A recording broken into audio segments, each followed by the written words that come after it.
one nation, under God, indivisible, with liberty and justice for all. Thank you. And we'll start off with the reorganization of the Board of Commissioners. Newly elected and re-elected commissioners sworn in and seated by clerk. Would you all like to come forward?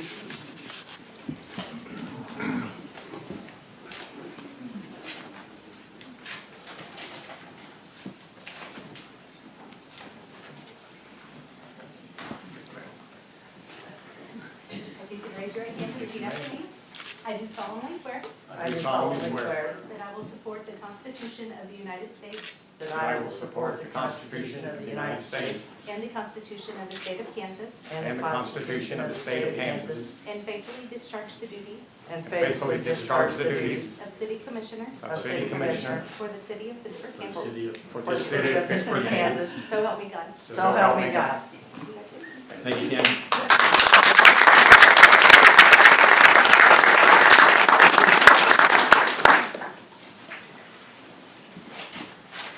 Thank you all and welcome to the commission. Next item on the agenda is mayor to be elected from members of the governing body. And I'll start off by nominating Don McNay. And I'll second the nomination. It's been moved and seconded. Is this roll call? No? No. All in favor? Aye. Aye. Opposed? And Don is the new mayor. Thank you. Yeah.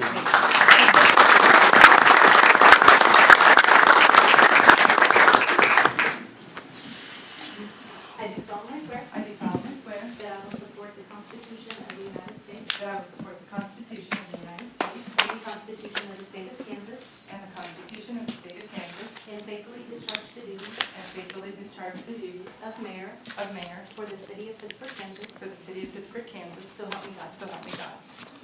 Thank you.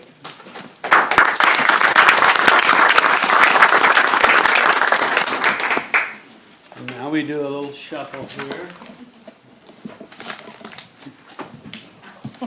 Should have brought less stuff.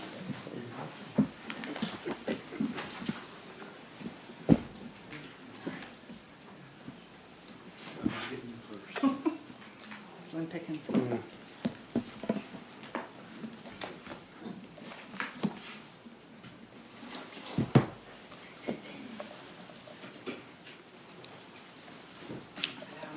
Oh, thank you.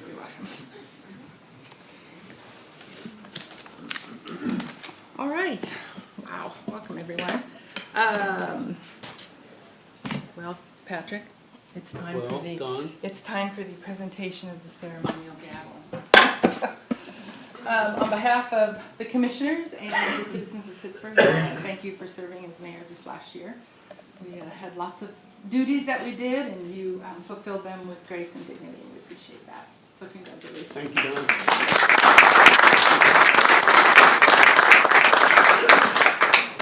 And thank you all. I appreciate the cooperation and the support that I have received from the city staff, the commissioners, and the public at large. And it's, as always, it's a pleasure serving in this capacity and doing a little bit to give back to the city of Pittsburgh and to help move it forward in an orderly fashion. Thank you.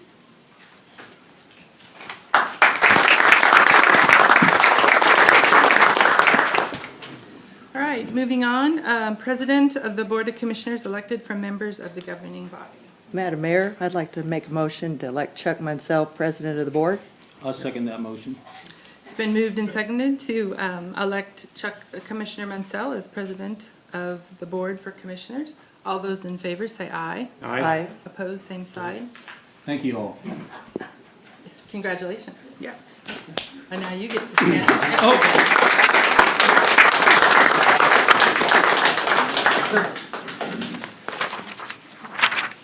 I do solemnly swear I do solemnly swear that I will support the Constitution of the United States that I will support the Constitution of the United States and the Constitution of the State of Kansas, and the Constitution of the State of Kansas, and faithfully discharge the duties and faithfully discharge the duties of President of the Board as President of the Board for the City of Pittsburgh, for the Kansas. City of Pittsburgh, Kansas. So help me God. So help me God. Thank you.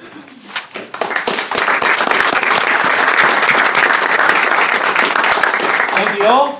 Thank you for the support. I appreciate it. All right, we'll move on into public input. Do you have anyone that would like to come forward? Okay, Bonnie and then Sarah.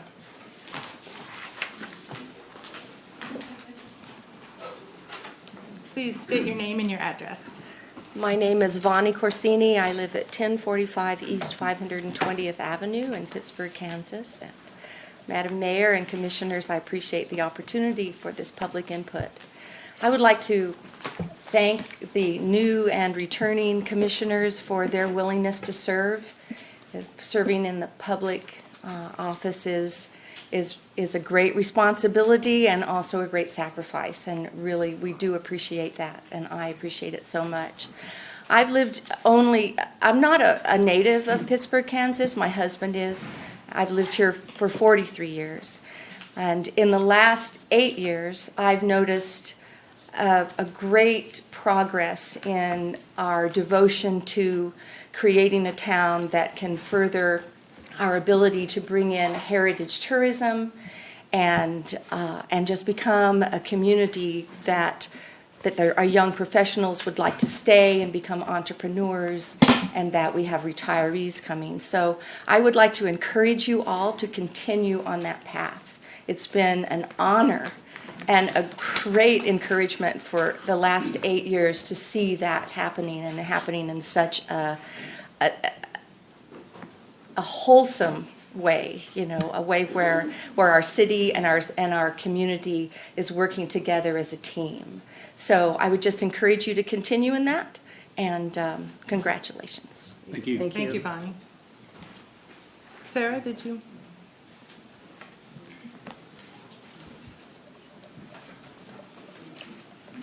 Hi, good evening, Mayor, Commissioners. Sarah Chenoweth, Pittsburgh resident. Tonight, I'd like to make a comment regarding Commissioner Brooks. Commissioner, you ran and won on a platform of transparency and accountability. Specifically, you accused the city of Pittsburgh of not being transparent and city commissioners of rubber stamping. You implied that there were backdoor deals and that city staff picked and chose favorites as to which businesses received loan money and what individuals were put in charge of various projects and programs. Yet, tonight, in your very first meeting as an elected official, you are engaging in some of those very same unethical behaviors for which you so vocally and falsely accused the city of Pittsburgh. Tonight, Commissioner Brooks's husband has applied to be on not one but 2 city advisory boards. Nepotism is defined as the practice among those with power or influence of favoring relatives, especially by giving them jobs. Article 2, Section 46-246A of the Kansas State Governmental Ethics Statute states, quote, "No state officer shall advocate or cause the employment, appointment, promotion, transfer, or advancement to any office or position of the state, a member of such officer's household or family." I don't know if this same state standard applies to municipal offices, but when I helped create the Sustainability Advisory Committee, my husband, who would have been perfect for the board, did not apply because our own personal ethics told us it would be a conflict of interest for him to serve on a board meant to advise me in my official capacity. I'm here tonight to urge Commissioner Brooks to hold herself accountable. The right thing to do in this cut and dry case of nepotism is for Commissioner Brooks to urge her husband to withdraw both his board applications because there is a conflict of interest in both his appointment and in his service. In the absence of that highest ethical standard, I at least urge Commissioner Brooks to abstain from voting on the overall appointment of these 2 boards. That would fix the nepotism, but not the overall conflict. And if Commissioner Brooks fails to do either, I believe she owes an explanation to the citizens of Pittsburgh as to why she has chosen to violate clear ethical standards set for elected officials in her very first meeting as a newly elected city commissioner. Thank you. Thank you, Sarah. Madam Mayor, with public input starting here, I think I should be allowed to respond to Sarah, if that would be okay with you. Sure. Does anybody else have any I have problems no with that? problem with it. Sarah? Well, it's a different thing than we've ever done. Well, that's true. We Well- don't usually respond to public input. Well, we don't usually in the But- past, but I think we need to decide about whether we can from here on out, because I don't that was think we the do. past and this is now. I think we've done it for a long time this way. And when we get to non-agenda items, we're gonna talk about the structure of our meeting. And so I would ask Commissioner Brooks, why don't you save your response to the non-agenda items? Because that's what we've been doing in the past. I would like to see the five of us decide now whether we are able to talk at public input or not. And Okay, that if you would- want to wait till the end, we can discuss that, but I want to be able to move forward with doing that from here on out, because in the past, We will talk about that under non-agenda items. I have several things that I think we can review. So I'm But- gonna move forward on public input. well, Is I it- would like to still ask a question, because at that time, will Sarah have the opportunity to come back up and speak with me at that time? Because she doesn't until right now. We should have the opportunity to do that. We're not gonna have a discussion or debate during public input. If Sarah would like to stay, she's more than welcome. But right now, we're gonna move forward. We have a whole room full of people. We need to be respectful of their time, and I understand where you're coming from. We will address that on non-agenda items. All right? I disagree. And we're. I'd like to make a comment, since we are doing this public input, and we don't respond to it till the end of the meeting. I think it's unfair for someone to come up and make a statement, as Sarah did, without Cheryl getting to respond to it. So I would suggest that if that's the case, why don't we move public input to the end of the meeting, so Cheryl will have time to respond to the thing. And we can, that's something we can talk about. Sounds We- good to me, yeah. thank you. Okay, let's moving on. Yes, you have public input? Sorry, one last thing. I'll hopefully appeal to the whole room, front to back, side to side. Good evening. Congratulations to all of you that are seated. My name is Caleb Farabi. I know some of you here, but not everyone. I used to give speeches a lot 10, 15 years ago. Now my wife does them on TV, so I resort to giving her a hard time, so she's going to be able to give me a hard time tonight after this probably. So I did write down what I was going to say. I was born in this town. I've lived here my whole entire life. I'm a proud husband and a father of 3. I'm also the general manager and vice president of Pepsi-Cola Bottling Company in Pittsburg, Kansas, and we've been here for 100 years, this year actually. Tonight, which I was informed just a little while ago, and I don't know how the agenda comes out, if it's given out 2 days, 3 days in beforehand, but I found out that what I was presented about a month ago, that there was going to be a final city selection panel and a bid brought to you all to approve or disapprove. So that's why I was here to speak tonight. So the city selection panel, which I don't know who that is, was scheduled to present to this commission with a bid from the company the city would prefer to do its beverage business with going forward. We submitted what I think is a competitive bid, and I'm grateful for the members who are still actually going through it to review it. I trust the commission will do what is best in the best interest of the citizens of Pittsburgh. But that decision has already been made, or I thought it had already been made, and that wasn't why I was here to speak to you tonight. Rather, I'm here to talk about some of the recent frustrations I've had while running a small business in my hometown. Things that I thought were important to this commission and all the Pittsburgh citizens that are here before us. For decades, Pepsi-Cola Pittsburgh has done business with the city. We've had vending machines placed throughout the city, fire station, the police department, city offices, and buildings. We've also handled the city's concession business in the past, meaning we supplied pop and other beverages, waters, to the local ballparks, the city pool, and Four Oaks Golf Course. These locations weren't necessarily high-volume spots, but nevertheless, we were happy to be in business for as long as we have with the city. Both parties have and did perform and fulfill all of the contract terms that we did in the past. But that's not what this is about. In 2015, I realized that the city was no longer buying any product from us for the pool. We went there to take a look, and I found Coke and other products in our equipment. We supply coolers to Four Oaks ball fields to sell our product, and we don't usually allow someone to put other products in our coolers. So I then proceeded to firmly ask the Director of Parks and Recreation Department that these products be removed and see if there was any interest in creating another contract with us. Granted, this was several years ago. I don't know if those were my exact words. We may have had a conversation back and forth. It was made to me clear at that time that the department and the city would not comply with the request of taking out these products, and they had no interest in forming a new contract. So we had to go pick up our equipment and move on from a business relationship that we had had for 2 decades plus, that I was only involved in, where I used to deliver the pools and stuff when I was in school. So in the past, there have been contracts signed by the city personnel which involved commitments by both parties.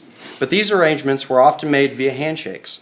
I think over the years, business was conducted in this way, part because we're the only beverage supplier in this city. As I mentioned before, we've been located in Pittsburgh, either on Broadway where we are now, or nearby since 1919. We've run a long, exclusive Pepsi-Cola franchise. This means that we are the only people that can sell Pepsi, Mountain Dew, and other PepsiCo products in southeast Kansas and in parts of Missouri. Us being the only beverage supplier still remains true today.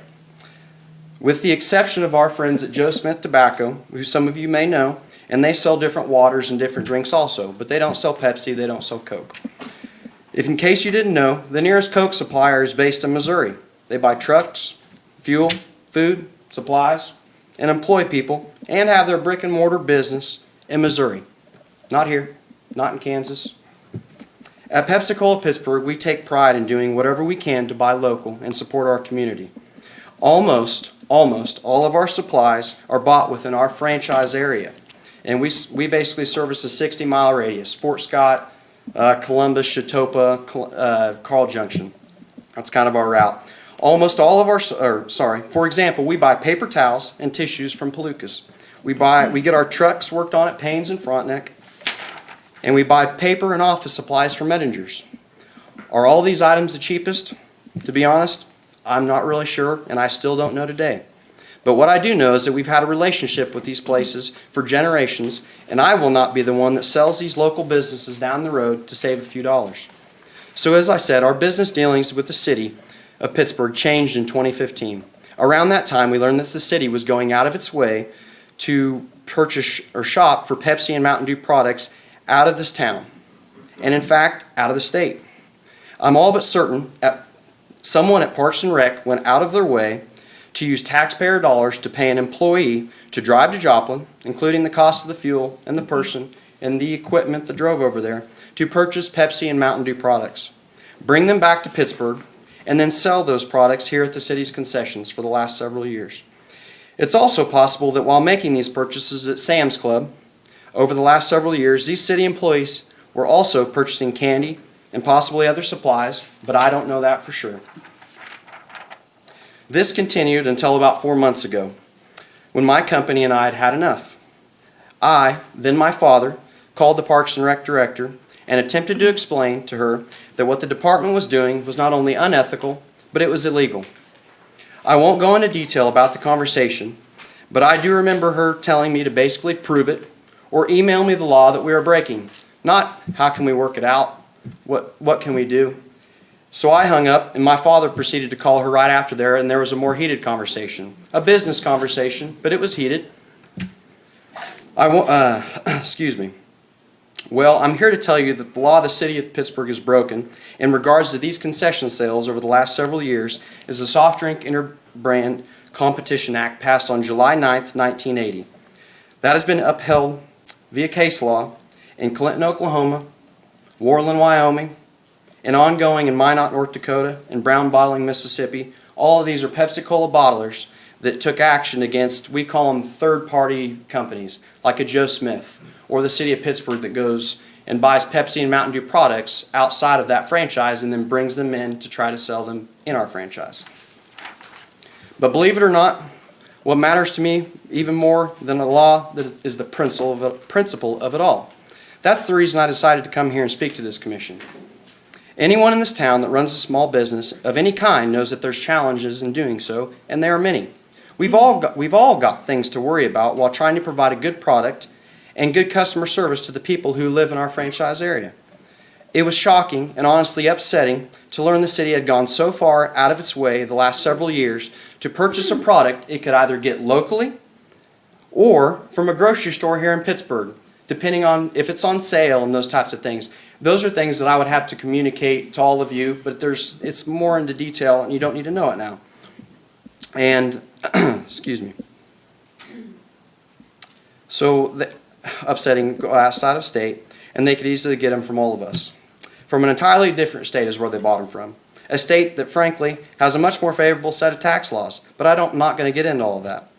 I'm here to bring light and to ask, in what other acts of commerce is the city going out of this town, or even out of state, to purchase what it could get from my hometown? The point is, principle matters to me, and to my company, and to my father, and to my family. This town matters to me, and I hope it does to all the good people on this commission. Thank you for your time, and I'd be happy to answer any questions at any other time. Thank you, Caleb. Caleb.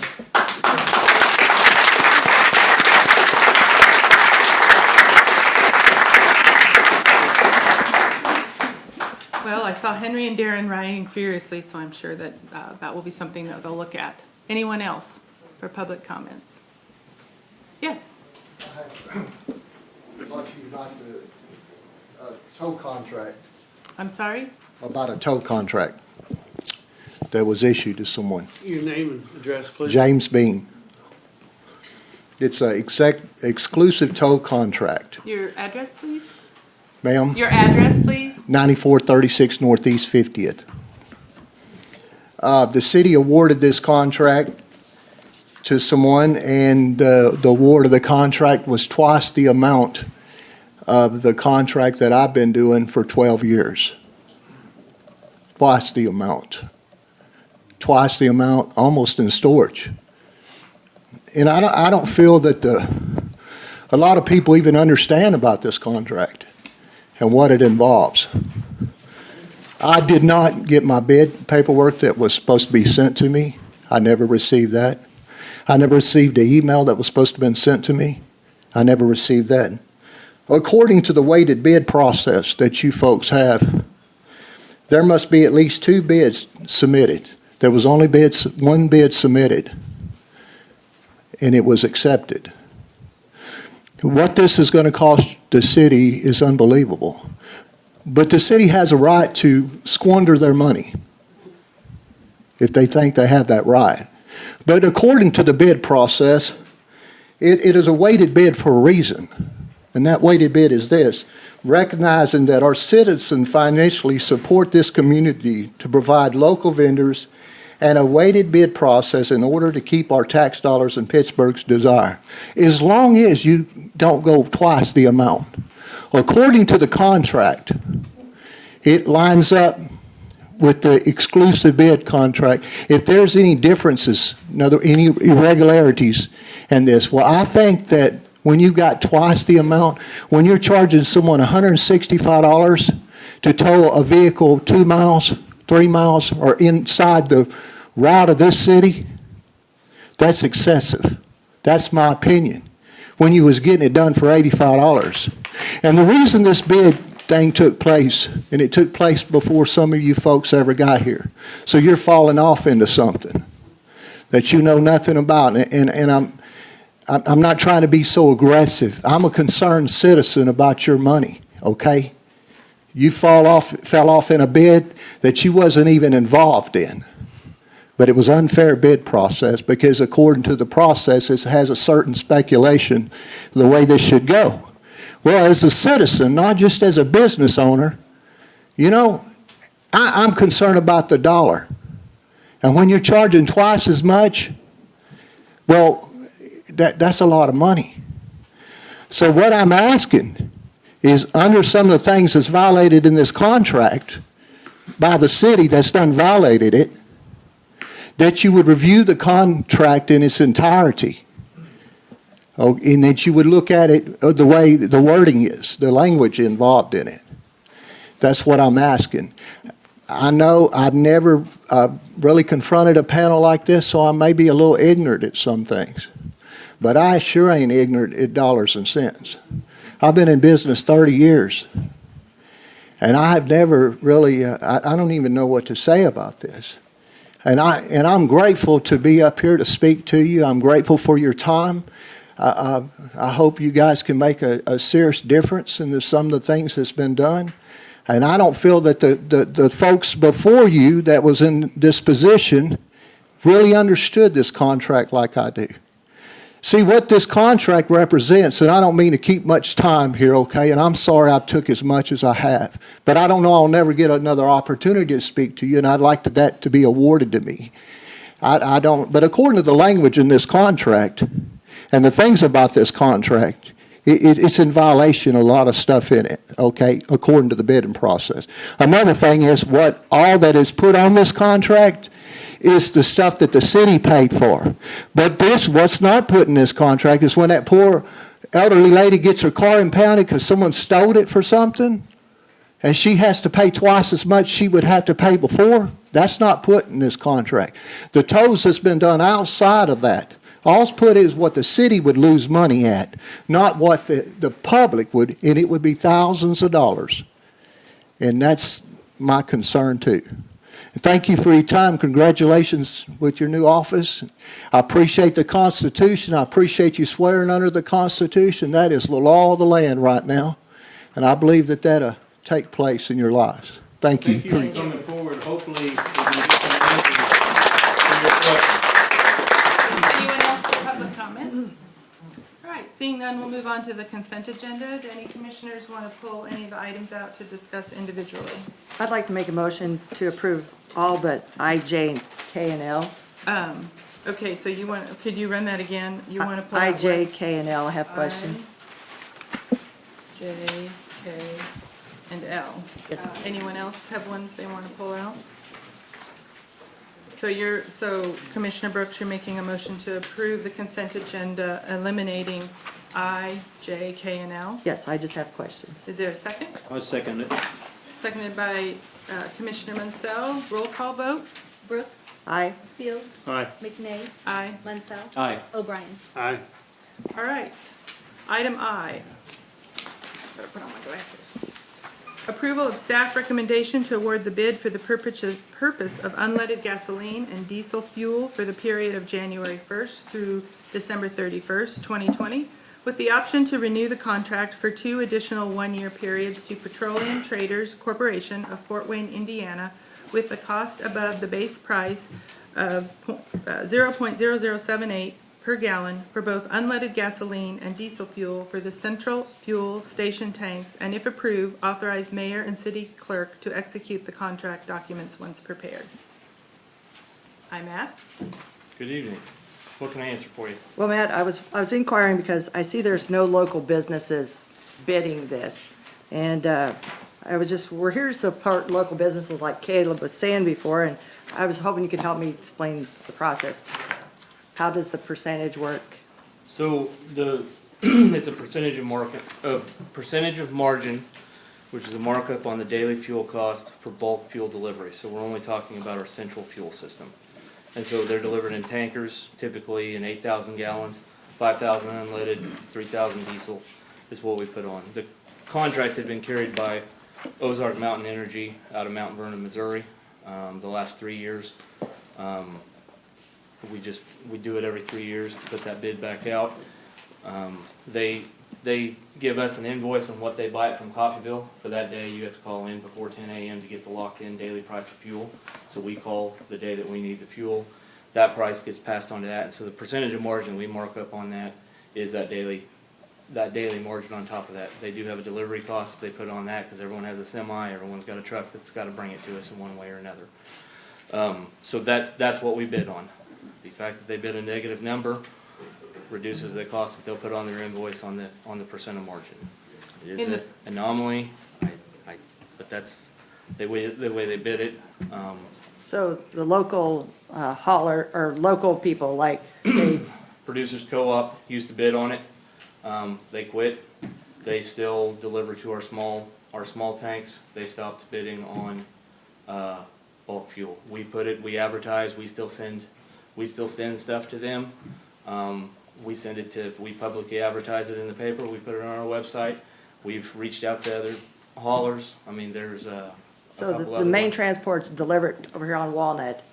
And then who transports it from there, say to the airport or any places that They call local haulers. they call They them? call local haulers because they basically have farm tanks at those areas. I Is mean, that contracted or is that bid to no, haul or because just they at the spend- time you They need spend it? less than $20,000 on fuel, and they purchase just per tank when they need. And typically what they do at the airport or Parks and Recreation barn is they're filling up lawnmowers and small tanks. And so typically I think we've still been calling producers for that fuel on a case-by-case basis during the seasonal Producers is in operation. Girard?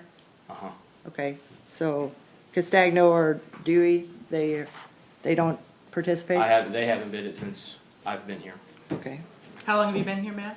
7.5 years. okay. All right, that's the only question I had on that. If there's no other questions, I move approval of item I. I second it. It's been moved and seconded to approve item I. All those in favor, do we do roll call or do we have? Aye. Aye, okay. All those in favor say aye. Aye. Opposed, same sign. Motion carries. J, approval of staff recommendation to award the bid for the purchase of chemicals for use at the water treatment plant for the period of January 1st through December 31st, 2020, with the option to renew the contract for 2 additional one-year periods to the low bidders meeting specs lime calcium oxide to the U.S. Lime Company, St. Clair, Marble City, Oklahoma for $296 per ton, liquid chlorine to DPC Enterprise of Wichita, Kansas for $34.20 for 100 pounds, liquid palmaric phosphate to Carcass Corporation of Peru, Illinois for $53 per pound, aluminum sulfate to Brentag Mid-South of Springfield, Missouri for $37.65 per 100 pounds, polymer to Brentag Southwest of Nowata, Oklahoma for $5.65 per pound, and liquid carbon dioxide to Praxair Inc. of Burr Ridge, Illinois for $119 per ton, and if approved, authorize the mayor and city clerk to execute the contract documents when prepared. Sorry. It's all right. Same question, I just wondered if there's no local people that, like J&K, there's no local people for that at all, businesses? Those are the same, typically Brentag, US Lime, I mean, we've seen the same set of bidders. We do the same process, it's public, most of those are the same bidders that, at one point in time, there was a local polymer individual on 10th Street. We had some issues with his polymer, but we did give him a chance on polymer, some years back, but, for the most part, these are somewhat national, regional type companies that deliver. Okay. The chlorine, it's a different chlorine vendor, than we've had before. They currently deliver to, excuse me, Independence and Parsons. They have an office out of Wichita. That's how they kind of came to the table. But Brentag carries a lot of them most of the time. We have used air gas in the past to deliver some of our carbon dioxide. The local air gas Okay. branch has delivered, but that's the same process Sure. we go through every couple of years, and we stretch it to a 3-year bid, so we weren't doing it every I year. appreciate that. Yep. I had a question and I didn't, What I'm here for. yes, sir. There a motion to approve? So move. Second? Second. Been moved and seconded to approve item J. All those in favor say aye. Aye. Opposed, same sign. Motion carries. K, approval of staff recommendation to award the bid for the purpose of chemicals for use by the wastewater treatment plant for a period of January 1st through December 31st, 2020, with the option to renew the contract for 2 additional one-year periods to the low bidders meeting specs, U.S. Lime Company, St. Clair of Marble City, Oklahoma, based on their low bid of $296 per ton of lime, and Polydide Inc. of Riceboro, Georgia, based on their low bid of $1.19 per pound of polymer, and if approved, authorize the mayor and city clerk to execute the contract documents once prepared. I think Matt pretty much cleared that up, and I have moved to approve. Second? I second. Moved and approved to approve, motion made to, moved and seconded, sorry, to approve item K. All those in favor? Aye. Aye. Opposed, same sign. Motion carries for item K. Thank you, Commissioners. L, approve Parks and Rec staff recommendation to award the 2020-2021 T-shirt bid to Express Press of Springfield, Missouri. I had a question about this because we have some pretty nice, we have Wilberts here in town. We have First Edition Screen Printing, Hicks Corporation, local businesses, Yeah, none of them applied. okay? None of them sent in applications. So you put the bids out, like in the newspaper, or do you send bid packets to Yes, these places? Yeah, it's sent out on our city website, to the paper and to all people who've bid in the past, which most of those have bid in the past. So none of them sent packages back. Why, do you have any idea why they didn't apply? Because most of them have learned over the years that the prices that they can't compete with the prices that we're getting Do back. we have the weighted bid for the local preference? What is that? Well, 3%. we just the city's Is it percentage for the local is it a preference. percentage, or how does that work? Help me. It's 3%. 3%. So, okay. So yeah, they're even still with that, okay. even with that, we do use local businesses when we go to just have our shirts embroidered. If we buy local shirts from a local, from Walmart or Penny's or somewhere, polos, staff polos, things like that, we'll take them to the local businesses to have them embroidered and things like that. But these are for our bulk T-shirts that we purchase Okay. for all of our sporting events. And for some of our staff T-shirts. So we're talking thousands of T-shirts Sure. potentially. Now- It makes a difference when it's even a few dollars. When you mentioned Walmart and Penny's, that's not Hicks or Well, or any of those, Wilbert's any of the local places that we go. We go to John's and purchase a lot, but, so when we go buy, coveralls from John's or anything like that, coats from John's, we'll go have those embroidered at one of the local businesses. Okay, I just want to make sure we're trying our best to support local businesses, and I do appreciate the percentage. I'd like to know more about that. So, I get it. I move to approve. Is there a second? I second. Moved and seconded to approve item L. All those in favor say aye. Aye. Opposed, same sign. Motion carries. Thank you. Moving on to special presentation from James Cox. He's been our intern for 6 months? 3 months, 4 months? Since May. Oh, okay. So, okay. Congratulations, Mrs. Mayor now, and commissioners. As my time as an intern with the city comes to an end, I thought it'd be informative for you and the residents of the city to hear what working within the city administration has been like. I started as an intern back in May, and I'll be leaving at the end of next week. This internship has been a great experience for me, and it has been a pleasure to work with Darren, Jay, and all the city staff. Coming out of this, I have a much better idea of what I'd like to do in my career, and I have a great sense of excitement for what Pittsburgh is becoming. From attending meetings, conducting research, and drafting documents, I interacted with many different departments and their leaders. As expected, I spent a great deal of time with Jay and Darren. There's a strong sentiment, at least at the national level, to distrust politicians and the government. This should not be the sentiment at the local level. In every city meeting, the number one concern was how what was being discussed impacted the city residents. No matter if it was deciding to put in a stoplight or saving residents money on their electric bills. From the top down, everyone embodied the ideal that they are public servants. Their job is to serve the public. This internship accomplished what internships are supposed to accomplish. I gained an understanding of how government operates at the local level. When registering voters in the past, I always told people that local elections, local government, matters more than national elections.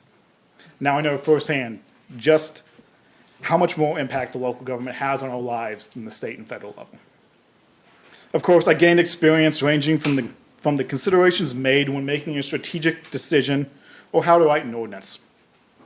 An experience just as valuable to me is that I was able to see what it is like working in a professionally managed organization in which the leaders know what they were doing. Through my time here, I was able to identify a field of public service I will enjoy: community and economic development. So thank you, Quentin, Holmes, Blake, Benson, and Daryl Polium. Seeing the amazing work you're doing in your departments and organizations is why I'm going to enjoy this field. Lastly, I am leaving with a feeling of excitement and longing for what the future holds for the city. I grew up in Fort Scott. I'd been to Pittsburgh, but it's kind of a meh feeling. I only came to Pittsburgh if what I wasn't sold in Fort Scott. Pittsburgh just wasn't an exciting place to come to. It's different today. Among other things, seeing the growth and restoration of downtown, the housing development at Silverback, and the over 50 new businesses started this year has made Pittsburgh an active and more appealing place to be. The Imagine Pittsburgh 2030 vision plan, and of course the scooters, will continue to make the city more exciting. I love being in and living in Pittsburgh. Though my immediate future may take me out of Pittsburgh, I would not hesitate to come back. So, Thank you, James. thank you. Thank you, Jim.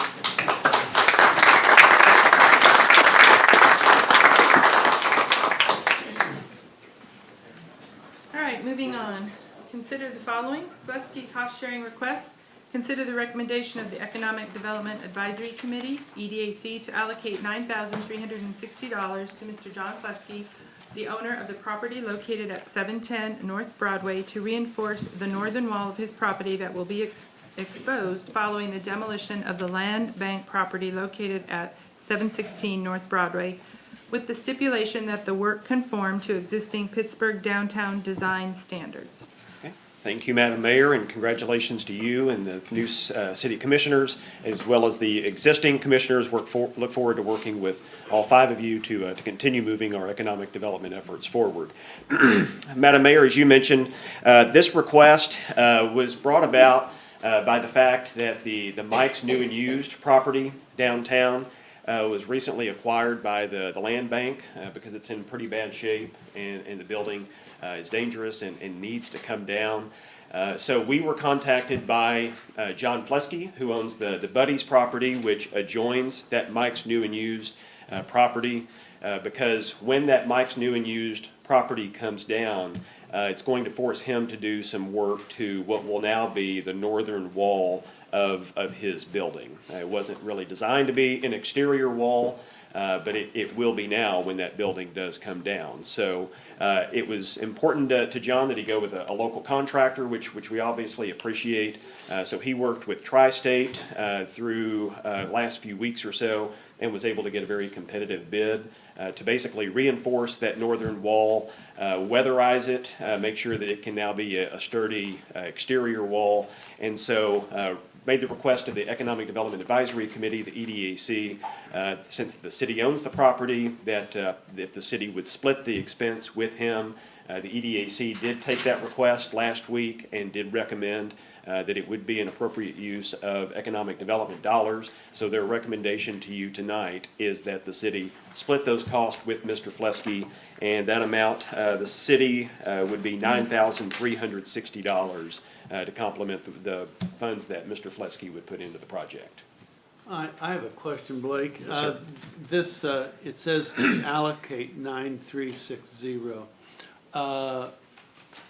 Should that not be up to and not exceeding 9,360? It certainly could. That would be the intent of the EDAC, so that certainly could be the I know that it's the wording. intent, but I think it really ought to be spelled out like Okay, that. agreed. So not to exceed. Yeah, up to and not to, because maybe it'll come in cheaper. Good.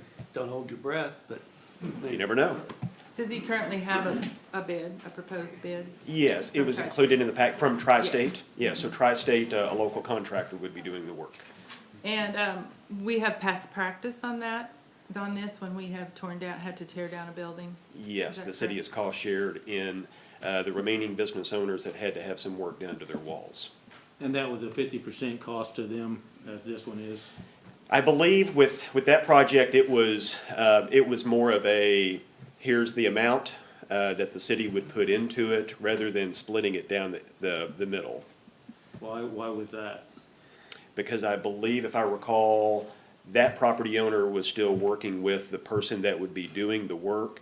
So knowing that we needed to get a recommendation, I think it was the city's decision at that time that it would be better just to say, okay, we figure the work would probably cost this much, so we would contribute this much to the project, but that this amount is actually less than that. So it's saving the city some money splitting this down the middle. Thank you. Blake, I have a question. ma'am. Whenever buildings are torn down and you have these exposed walls, how long do they give them to fix these? Especially like over here on Fifth Street with Dittman's and Fifth Street Bar.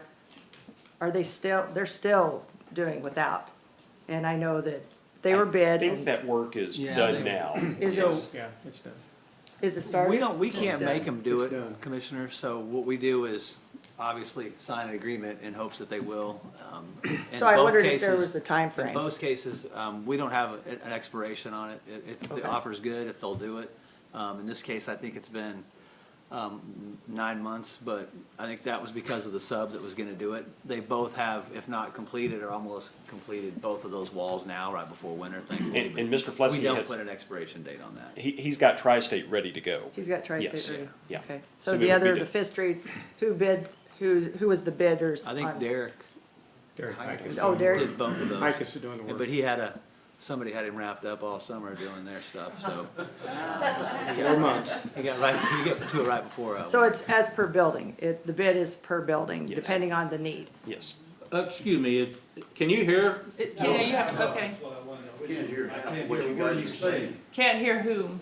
Okay, so he just needs to pull your mic closer. Yeah. All right. Is that better? Any other questions? Down? Yeah. Not a question, but I'd like to make this EDAC money, I know a lot of people think this affects their property tax. This does not in any way come from property tax money. This is retail sales tax money that is being spent. And anybody that comes into Pittsburgh from any county, any city, anywhere around that spends any money in Pittsburgh participates in this rehabilitation of these things. And I think that's pretty important for people to realize. And it has a very specific use. I mean, it That's can only right. be used for Very economic specific development use, yeah. activities. And most Yes, that's communities good. didn't have the foresight to do that. It's enabled the city of Pittsburgh to do a lot of projects or support a lot of projects that most communities of our size. It really would not is be a able to. good project, it really is. And we have a board that oversees Yes, sir. that money. And if there's a request made to the board, they determine if it's something that they're gonna recommend. But that recommendation comes to us for our approval. Yes, sir. So It- that's it how is it's a- set up, that's how it should be. It's a 7-member committee, and anyone who has been through that process, Mr. Fields has before, knows that they're very tough, I won't say tough on applicants, but they ask a lot of hard questions. Pretty grueling. They're very thorough in asking questions and making sure that it's an appropriate project for the city. Like I said, it should go through their recommendation. Yes, sir. Any money out of that self-tax money. Any further questions on Fusky cost sharing request? If If there's not, no further questions, I move approval. have a second? My second. Moved and seconded to approve the Fusky cost sharing request. All those in favor say aye. Aye. Opposed, same sign. Motion carries. Thank you, Blake. Thank you. Alrighty. I think we are getting into all of our appointments, and I would, those that are being considered, if you would like to say a few words when we get to that point, we would welcome that you do that. And given the amount of people that are being considered, I would ask that you keep your remarks brief. And if you are being considered for more than one committee, you may go ahead and speak to both of them at the same time, so you don't have to come up and back. Dawn, So, before we get started, I just wanna know where we're at on the discrimination committee. I know we was past the deadline to get that committee and people that wanted to be on that. yeah, we talked last time about extending that deadline. So what's the deadline? I don't know that they've, Did you expend it to the end of the year? yes. Yeah, Tammy extended it to the end of the year, so the first meeting in January, we should have all the applicants and be willing to make a Thank you. appointment. All right, move, I have a question. Uh-huh. Before we get started with the appointments, I'd like to ask Henry about what Sarah had brought up earlier, because my husband is applying for 2 boards. If you had a problem knowing that he had applied for these, we talked about, conflict of interest when we met last week. Is this a problem, and should that be removed?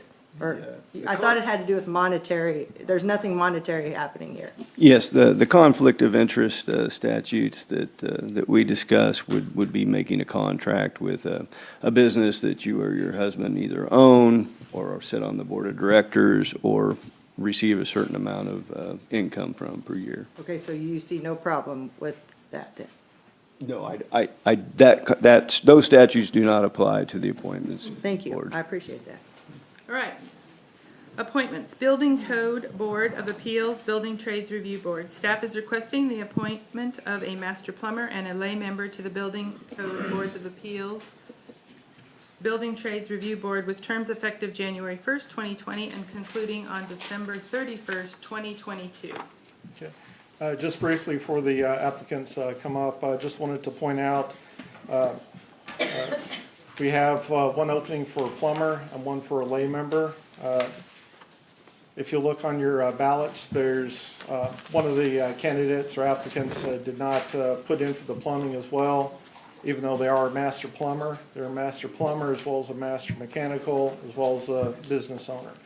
And they just wanted to be able to open up that spot without any competition for a plumber, should there be other competition for the lay member. So just want to make that point to you in case there are any questions on that. With that, the applicants would come up. If they would like. So we have Mr. Brooks. Would you like to say a few words?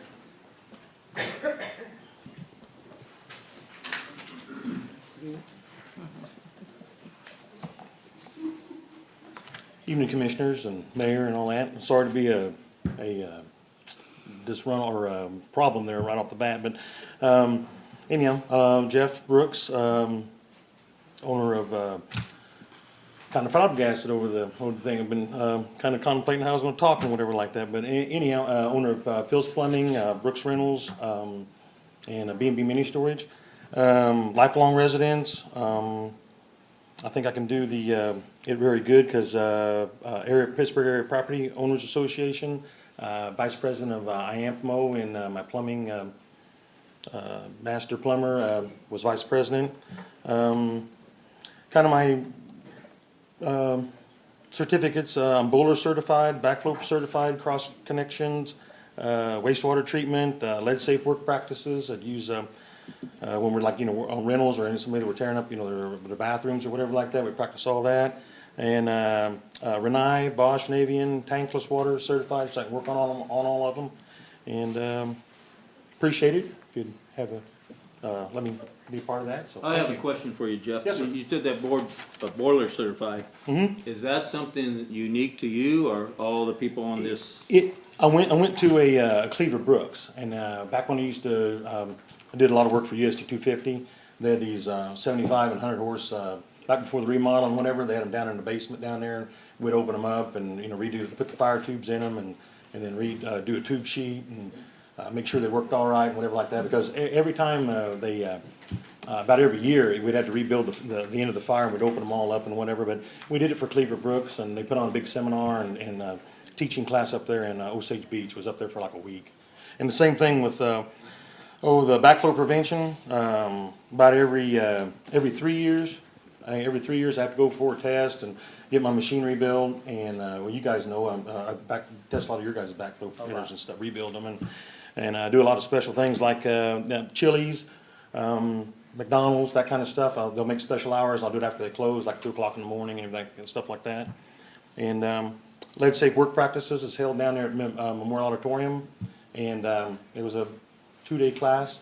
There's probably 20 carpenters and anybody that worked on things and whatever like that. So that's about it. Thank you. So thank you. Mr. Gilmore?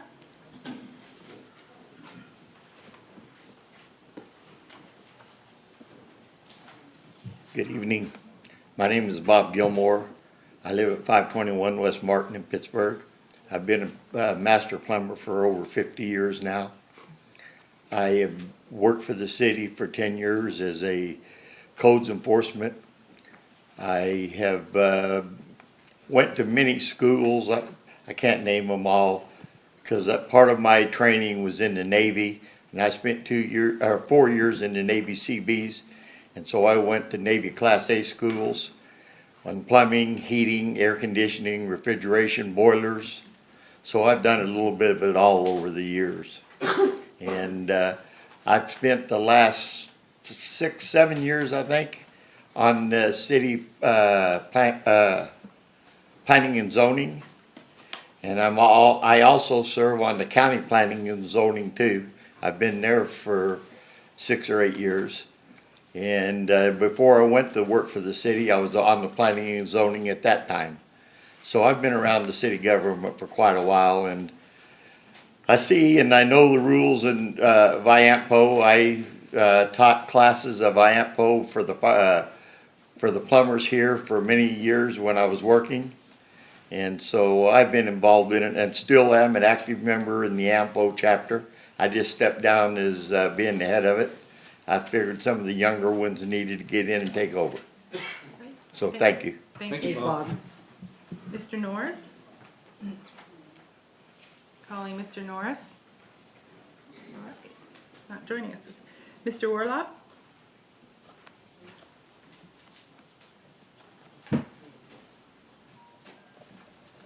Hello, I'm Bill Warlock, for those of you who don't know me.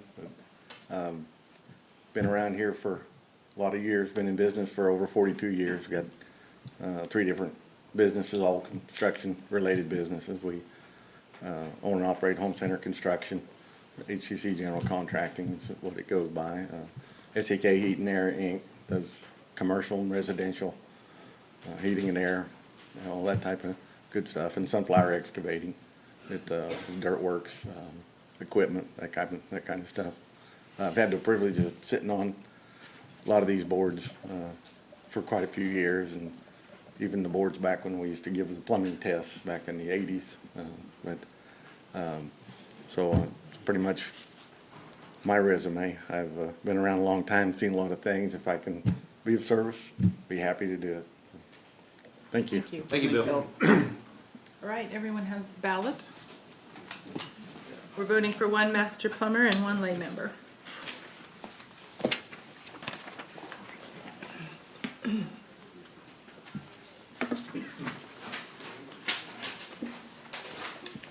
Hold of it.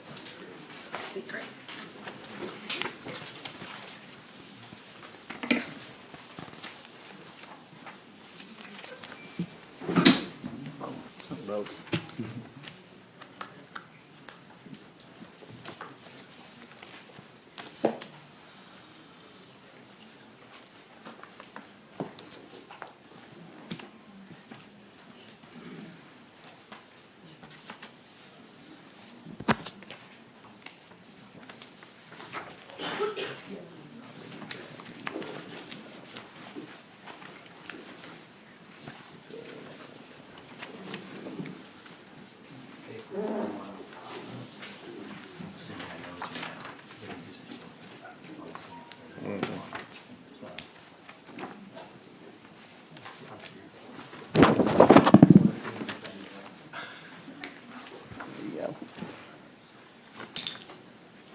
Do y'all have additional ballots? Yes. Yes. So you've elected Bill Warlick for the lay member, but if you could each vote for Jeff Brooks or Bobby Joe Norris, once again, we'll knock it out.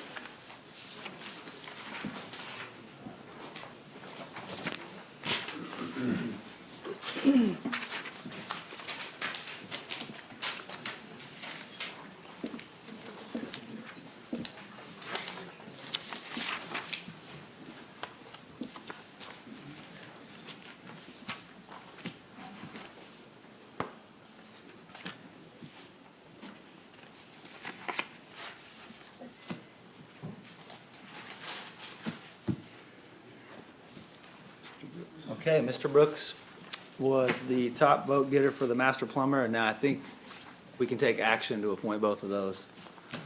We're not done until you make a motion. I'll make a motion to approve. Second. Both Jeff and Bill, and thank you for choosing to serve on our boards. It's been moved and seconded. Yep, I heard you.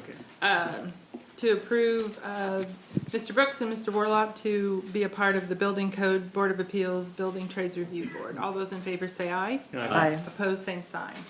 Great, thank you for stepping up. All right, now comes the fun one. Downtown Advisory Board. It's a popular, which is great, So we will just go down the line, and again, if you would like to say a few words, we would be happy to hear from you. At this, I guess I need to read, don't I?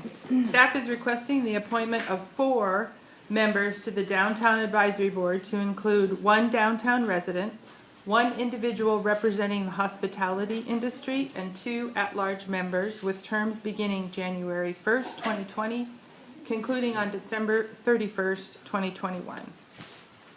All right, so our first applicant is considered at-large, Barry Jepson. Barry? All right, moving on. Brian Hansen, under hospitality or at-large? Brian Hansen? I feel like, am I not in the right place? I was going by mine. Oh, I'm sorry, I was going by the agenda, so.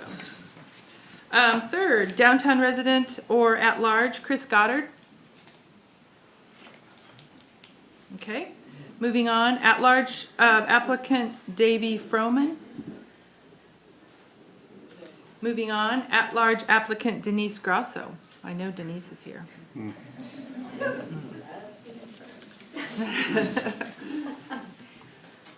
Good evening. Congratulations on those newly elected. Congratulations, Mayor McNay, and congratulations to those who are still on the commission.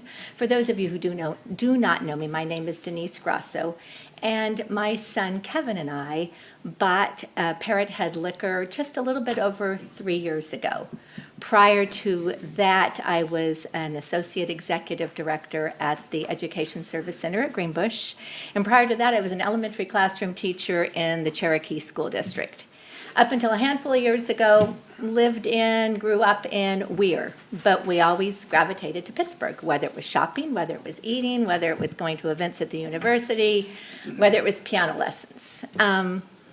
Working at Greenbush, we always wanted to make absolutely certain that we participated in different organizations in Pittsburgh. So members of the Chamber of Commerce, members of the Sunrise Rotary, the Community Foundation, the Alumni Association. But until the last 3 years, until you are actually in this community, every single day, all day, you don't feel the energy, you don't feel the excitement. You know it's here, you can read about it and you see it, but you feel it when you're here. And to say that the growth that is going on in this community is nothing short of amazing would be an understatement. So I decided to throw my hat in the ring. I know that 18th and Broadway is not considered downtown, but we do a lot of business with the downtown businesses, and we feel that interconnectivity. So why should I be on the Downtown Advisory Board? First of all, the excitement. You want to be able to give back to a community that is so graciously given to us for the last 3 years. So thank you. Thank you. All right, at-large applicant Denise Loy. At-large applicant Dick Horton. At-large applicant Elizabeth Hayes, who I think is in New York. At-large applicant Ginger Crawley. Hospitality or downtown resident or at-large, Heather Horton.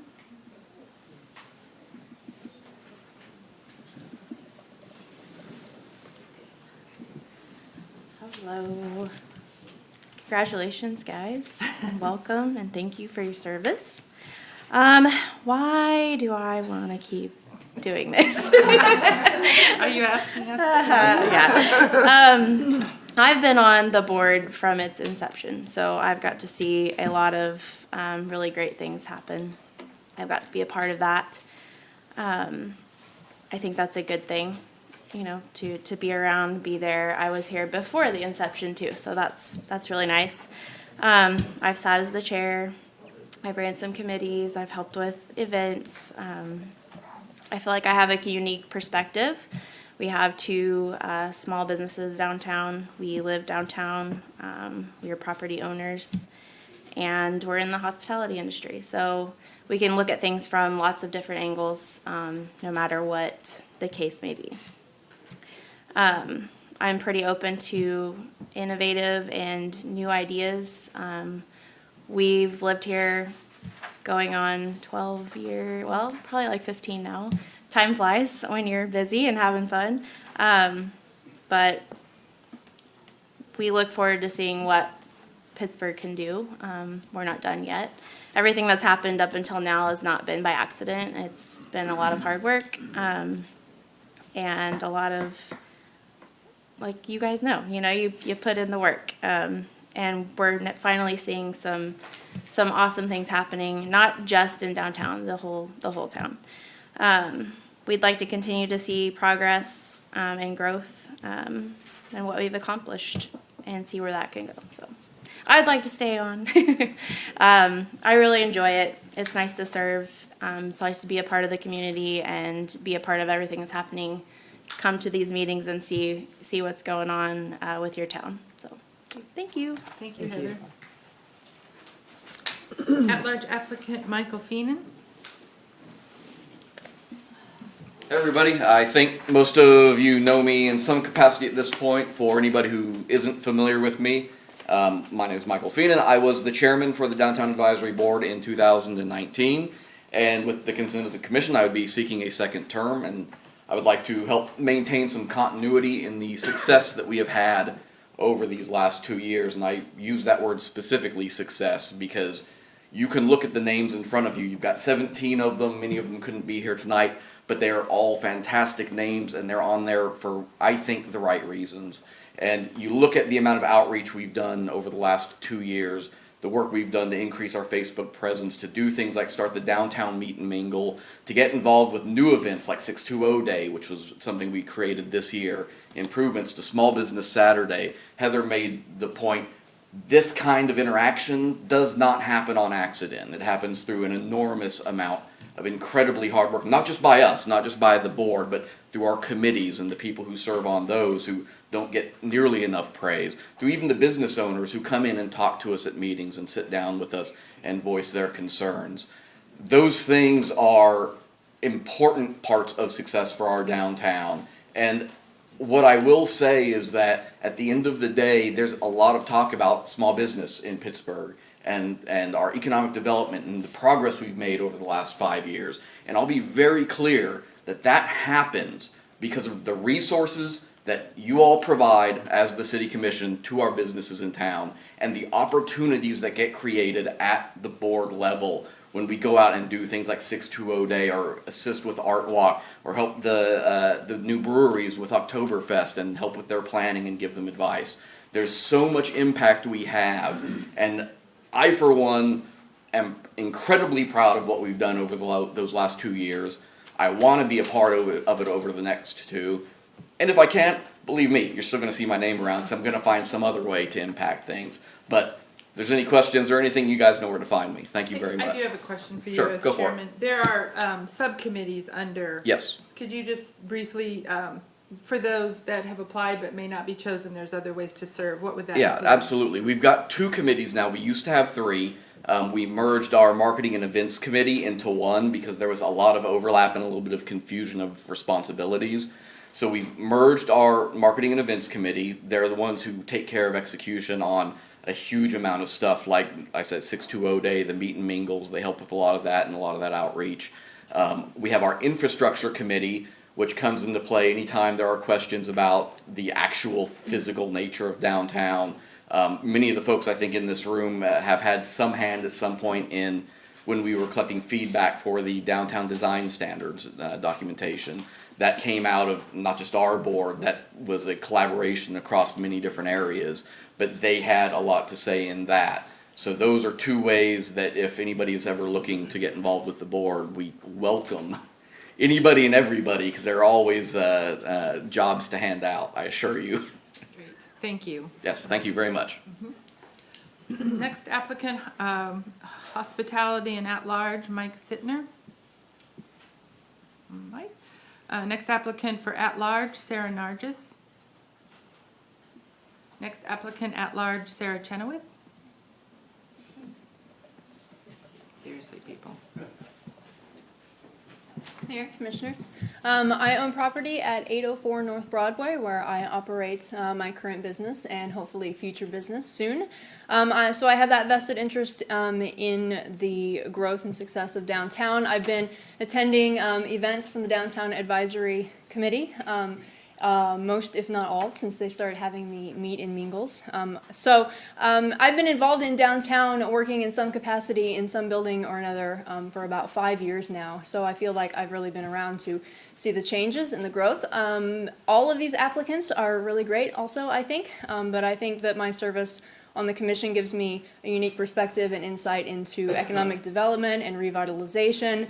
Every time I attended all the league events I could, I always made sure to attend workshops and sessions on downtown revitalization and economic development, as well as exchange ideas with leaders from across the entire state about the successes and challenges of what makes a successful downtown. So I think that my perspective would be unique and valuable to this board. Thank you. Thank you, Sarah.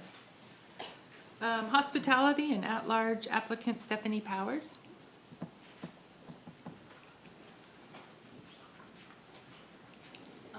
I'm Stephanie. I work for the radio station here in town. I moved to Pittsburgh to go to school in 2010, and like many students, I think I thought I'd come here and then leave, but I've seen the changes that everyone has been working so hard on over the last 10 years. It's become a town that I can see myself staying in, and I want to be a part of that. I want to help, even if it's on a committee, if it's on the board. I'm excited for what's happening, and I think I have good ideas, and I want to help. Great. Thank you, Stephanie. At-large applicant Sue Horner. Hospitality and at-large applicant Sydney Anselmi.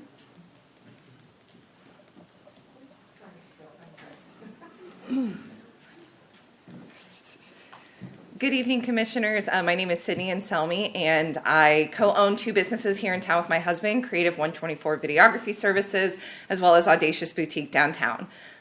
Previously to my small business ventures, I was a small business advisor at the university and also worked with the city and many commissioners who are here today on economic development, which I think helps me be uniquely suited for an advisory board position. However, I've been a part of the Downtown Marketing Committee for the last 4 years. I've worked on events like Small Business Saturday, 620 Day, and other things, as well as outreach and helping businesses plan events.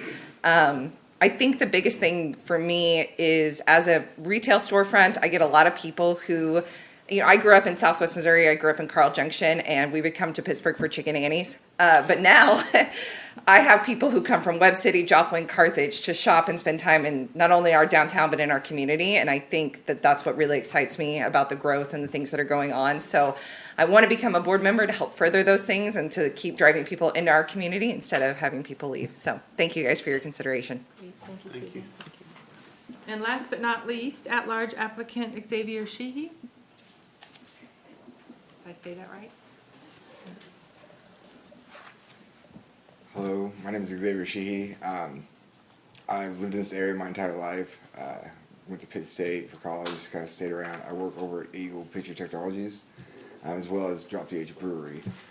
The reason I would like to be on the Downtown Advisory Board is to just help further the growth that has come the last 5 or 6 years. I remember in high school that the coolest thing to do on a Friday was drive up and down Pittsburgh. It wasn't really much for us to do in the town, but now with everything that has grown and all the businesses that have opened up, it's definitely a new place to live, and I would like to see that continue to grow. So, Great. thank you for your consideration. Thank you. All right, I believe we have ballots in front of us. We'll be selecting 1 as a downtown resident, 1 as a hospitality representative, and 2 members at large.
So close.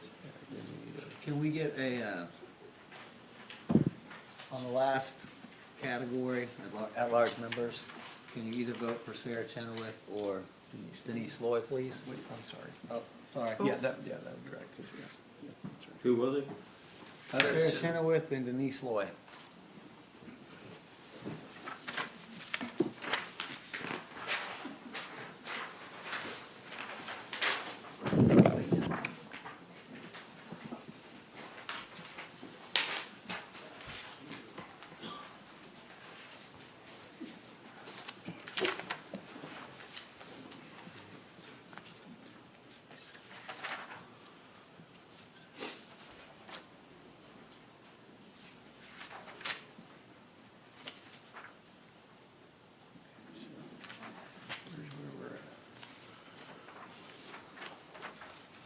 Okay, so for the downtown resident representative, Chris Goddard. For the hospitality industry representative, Sydney Anselmi. And for the at-large members, two of them, Denise Grasso and Denise Loy. It's a good day to be named Denise. And need a motion and. Well, first of all, thank everyone for putting your name in, and know that there is a place for you to serve. I'm sure that if they need to expand the committees for the downtown advisory, they will do that. But so entertain a motion to select Chris Goddard as our downtown resident representative, Cindy Anselmi representing hospitality, and two at-large, Denise Grasso and Denise Loy. So make a motion. Okay, I think I heard Double. a double. I'll second. Okay, it's been moved and seconded. All those in favor say aye. Aye. Opposed, same sign. Thank you. Thanks to everyone. Thank you all for applying. Yeah, it's great. All right, appointments, Economic Development Advisory Committee. Staff is requesting the appointment of 3 members to the Economic Development Advisory Committee, EDAC, with terms effective January 1st, 2020, concluding December 31st, 2022. I have a question before we get started.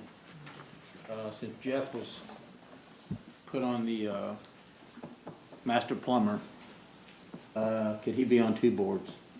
Yes, there's nothing to All right, prohibit that. thank Do you. you still want to be considered for EDAC, Jeff?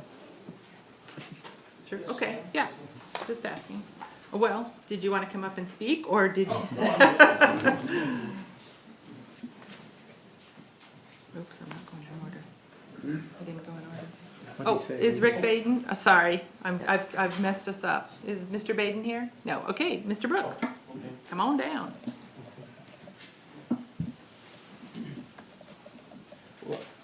Jeff Brooks, our commissioners and Madam Mayor, thanks for the opportunity to talk again. On this Economic Advisory Committee, I've been here, sitting here a couple of years and whatever like that, seeing what kind of goes on and everything.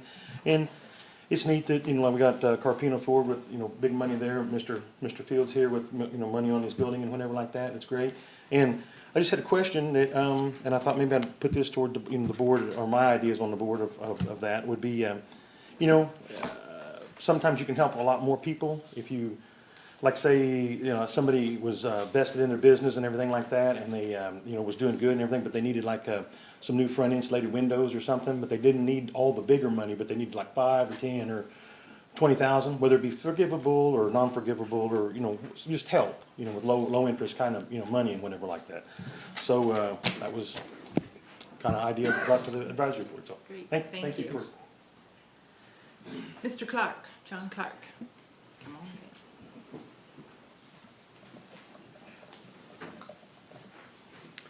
Good evening, Commissioners, and congratulations on those new commissioners who've taken their seats this evening. My name is John Clark. I'm the Vice President and General Manager for Midwest Minerals here in Pittsburgh. I also have the distinct pleasure of assisting my wife with her small business. I can't tell you exactly what my duties are, but they are assigned on an as-needed basis, and they change on a regular basis. So I've had the good fortune of being involved with many community and professional organizations within Pittsburgh and my industry as a whole, and have served in multiple leadership roles within those organizations. I'm currently on the EDAC board, I'm filling an unexpired term, and I've certainly enjoyed working with city staff, Blake, and our existing board members to assist with recommendations to the commissioners on the utilization of the revolving loan funds. So I feel I have a broad range of experience with small and/or large businesses and organizations.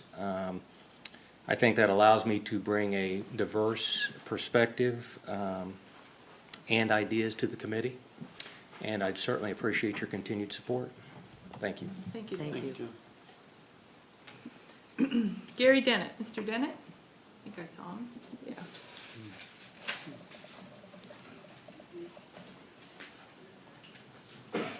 My name is Gary Dennett. I'm 1514 Woodland Drive here in Pittsburgh. I can't say that I was born and raised here. Came to Pittsburgh, attended PSU, what is now PSU.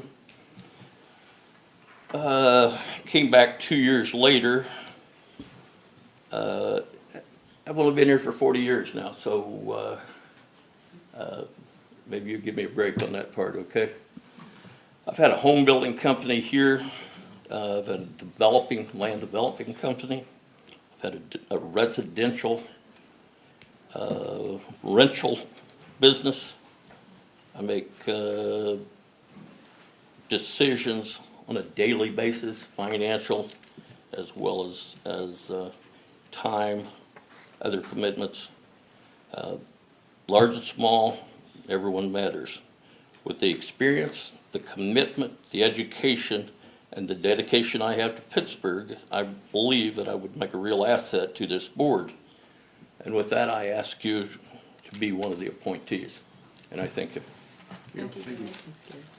Chris Farmer? Is Chris here? And Rebecca Light.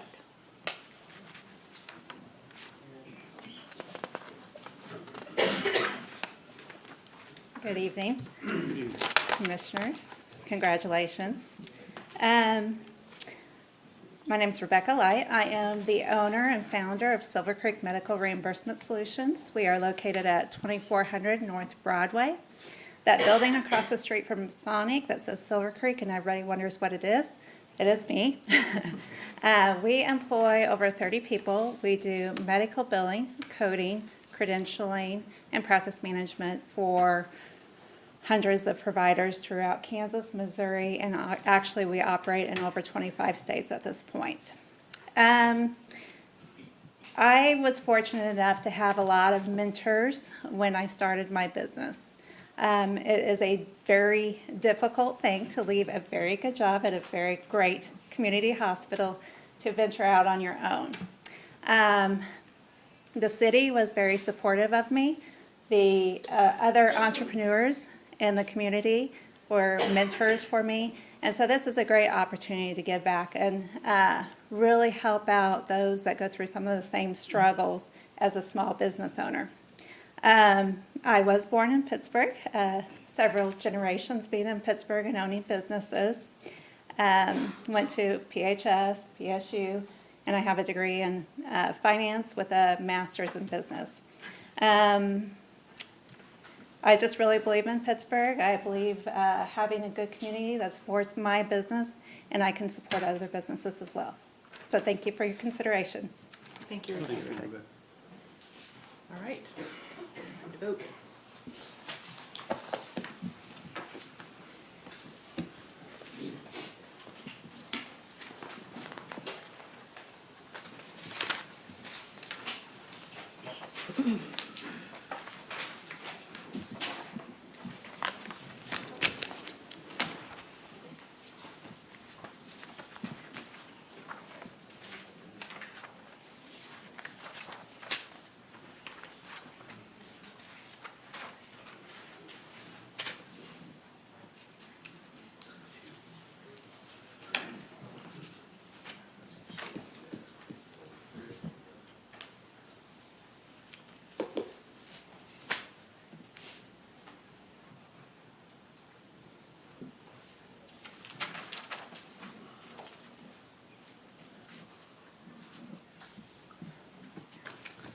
Okay, we've got no tie, thankfully.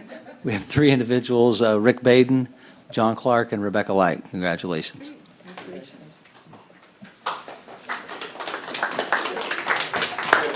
Entertain a motion to appoint Rick Baden, John Clark, and Rebecca Light to the EDAC. I make motion to approve. I'll second. Moved and seconded. All those in favor say aye. Aye. Those opposed, same sign. Motion carries. Thank you. Farmers Market Advisory Board. Staff is requesting the appointment of 4 members to the Farmers Market Advisory Board effective January 1st, 2020 and concluding on December 31st, 2022. And I believe we also have different categories. This isn't in there. Okay, sorry. Selecting 1 individual to serve K-State Research and Extension, Chucky Hassan. Is Chucky here? Or Advin Scrance. Okay. Selecting 1 individual to serve as the Live Well, Eat Well Crawford County. No, you have one coming. Oh, sorry, I'm You have one sorry. coming. Good evening. My name is Adavan Srance. I am not currently a resident of Pittsburgh. I am, however, the Diversified Agriculture and Natural Resource Agent for the K-State Research and Extension Wildcat District. As an extension agent, I serve the people of Crawford County along with Labette, Montgomery, and Wilson counties. I routinely work with area producers, helping them through answering questions, providing them with information, or in any other way I can. I am excited for the possibility to serve the community of Pittsburgh and area producers through serving on the Farmers Market Advisory Committee, and I thank you for considering my application. Great, thank you. Thanks. 1 individual to serve as the Live Well, Eat Well Crawford County Representative, Matt O'Malley. Good evening, Mayor, Commissioners. May God bless your term. My name is Matt O'Malley. I'm born and raised in Pittsburgh. Lived here my whole life, minus about 6.5 years in Kansas City, but I came back, so that's worth something. Been in the nonprofit world for about 9 years. All of those jobs involved improving food systems. Currently, I am the community liaison at Live Well Crawford County, where I am working to foster resident leadership in Arma, Kansas to increase access to healthy foods. I am also the chair of the Crawford County Food Policy Council, that's called Eat Well. I am a regular farmer's market shopper, unless my own garden is booming. I really do understand and appreciate the farmer's market, the impact it makes for the economy, how it encourages entrepreneurship, and the impact that it can actually make for the health of people, especially vulnerable people. I would be honored to work with the advisory board to keep the market moving forward. I do believe I'd be an asset to this board, but maybe not as much of one as some of the people running for re-election. Thank you for your consideration. Thank you, Matt. Alicia Shoemaker.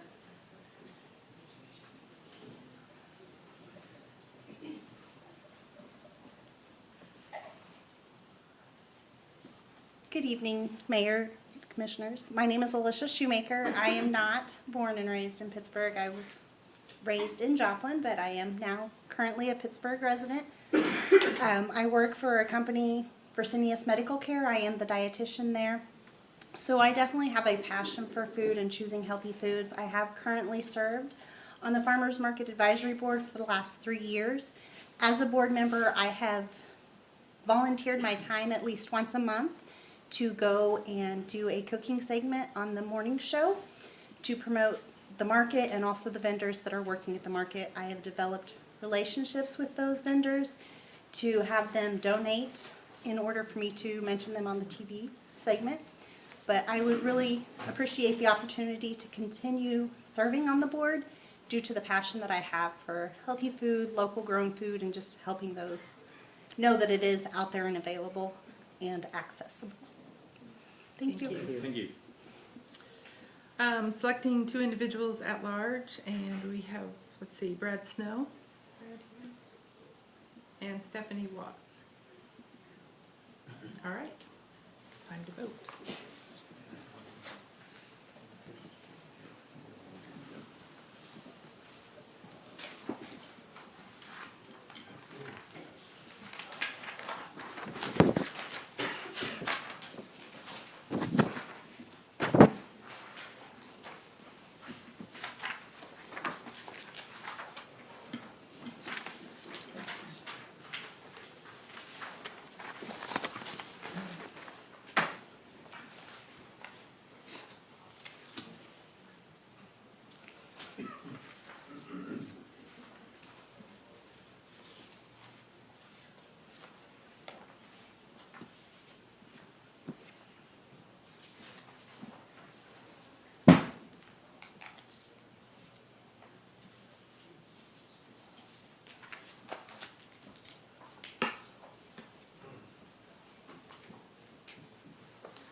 You'd think this would be easier. So one person won both categories, so we're going to, well, the good news is Chucky has been elected, and Lisa Shoemaker has won the Crawford County Representative and the at-large seat. So I would say we would just give her the Crawford County Representative and ask you to vote for two of these. I'm putting Henry on the spot. What does she, what she's on the board already, what's her position on the board? I can't remember what she said. Adovan? Oh. I'm currently the Live Well, Eat Well representative. So the position she won is the position she currently holds. Oh, okay. Is that? Okay, so we need to elect two at large. Well, yeah, between, What are you trying to say, man? well, I think, based on the vote totals, it would be, or we could re-vote them, whichever you want, but we've got three people who have 2 votes apiece under the at-large. You've got Ms. Grantz, Mr. Snow, and Ms. Watts. I think you just need to vote again for 2 of the 3, either Ms. Grantz, Brad Snow, or Stephanie Watts. Okay, say that again. Okay. Yeah. 2 of the 3. Scrantz, Henry's moving. Scrantz, Snow, or Watts. 2 out of the 3. 2 of those. 2 of those 3. I'm not a DJ, obviously.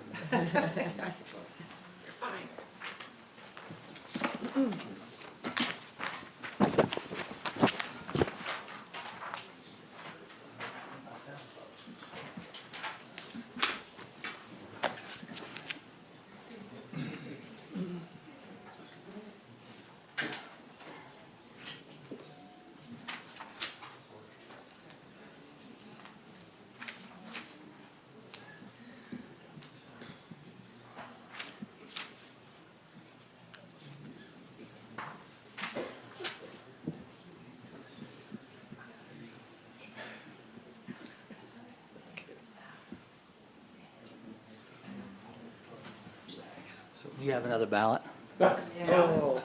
So Stephanie Watts was elected, and now we would ask you to pick one between Scrantz and Snow. Say it again. Pick one between Scrantz and Snow.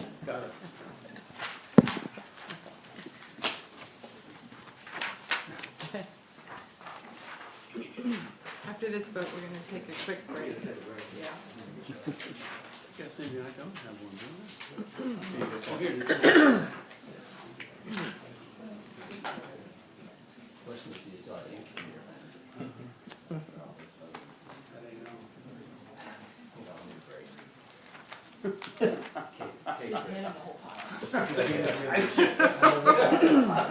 Drag this out. All right, people. Attention.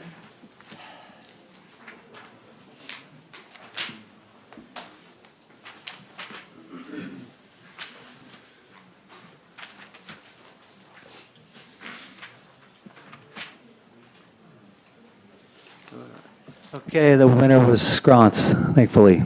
So do you have that tally? Do you know everybody that, Chucky, correct? Alicia, Correct. and say your first name. Adaven? Adaven. Adaven. Okay. All right. Congratulations. Yes. Entertain a motion to elect those three. And Watts, and Stephanie Watts, Oh, sorry. Sorry. Good thing Stephanie's not here. I second the motion. It's been moved and seconded. All those in favor say aye. Aye. Opposed, same sign. Motion carries. Thank you. Do we need to vote to take a quick break? No, we can just. Okay, we're gonna take a 5-minute break.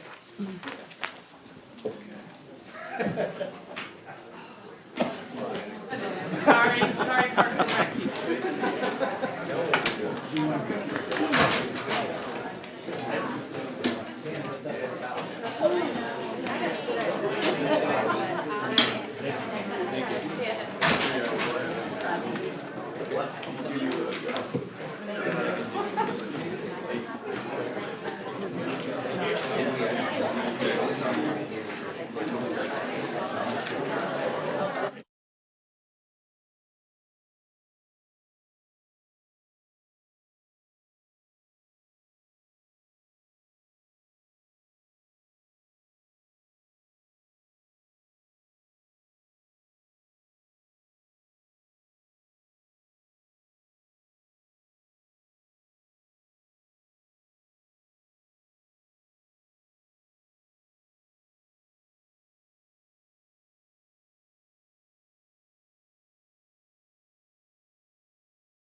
Lost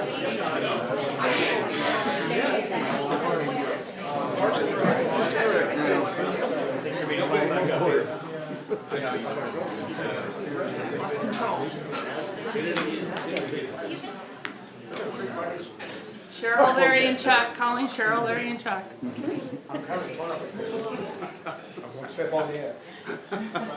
You know what happens when you step on the X. Yeah. Oh, yeah, she's here. Hopefully it's just going to be quiet.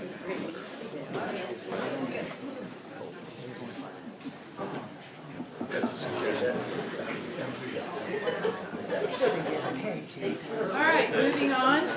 Appointments for Parks and Recreation Advisory Board. Staff is requesting the appointment of 2 members to a first term to the Parks and Recreation Advisory Board effective January 1st, 2020 and concluding on December 31st, 2022.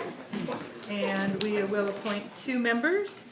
And the first one, Linda Graham. Linda here. Brad Hanson. I know Brad's here. Good evening, Commissioners, Madam Mayor. My name is Brad Hanson. I'm the Assistant Superintendent for USD 250. I grew up in Pittsburgh and then moved away, spent a career over in Missouri and Arkansas as an educator. Had the good pleasure of landing the Assistant Superintendent position, moved back home about 18 months ago. Although I've spent all my career in education, I think I've spent a lifetime in health and wellness. I vividly remember participating in Parks and Rec programs when I was a kid in Pittsburgh. Went off to college, got a bachelor's degree and master's degree in health, physical education, and recreation. And so I feel like it makes me have a little bit of background in this area. And then coming back to Pittsburgh, I think on this particular advisory committee, I think it would serve well to have somebody from the school district because there's so many connections between the school district and the Parks and Recreation Department. So I would really appreciate your vote. Thank you. Thank you. Thanks, Brad. Elizabeth Hayes, I know she's on her way to New York. Xavier, would you like to come share again?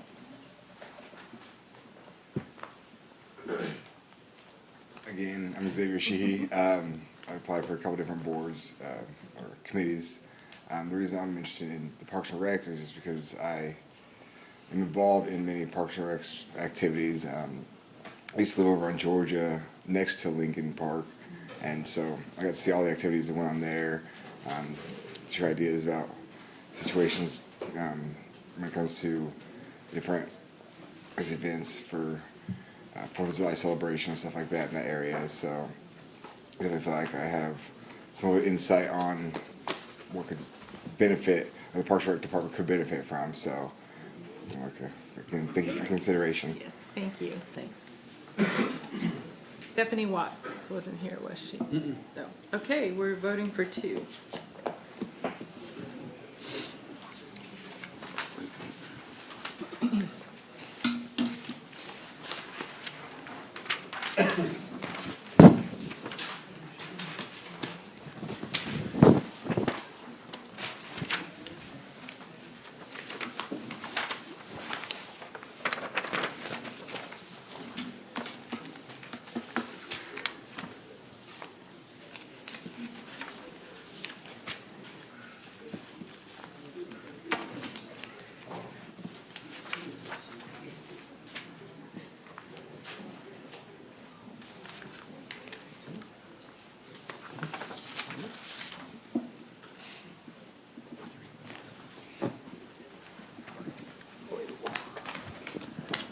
Okay, congratulations to Brad Hanson, and we have a 3-way tie between Linda Graham, Elizabeth Hayes, and Stephanie Watts. So if you would each only vote for one.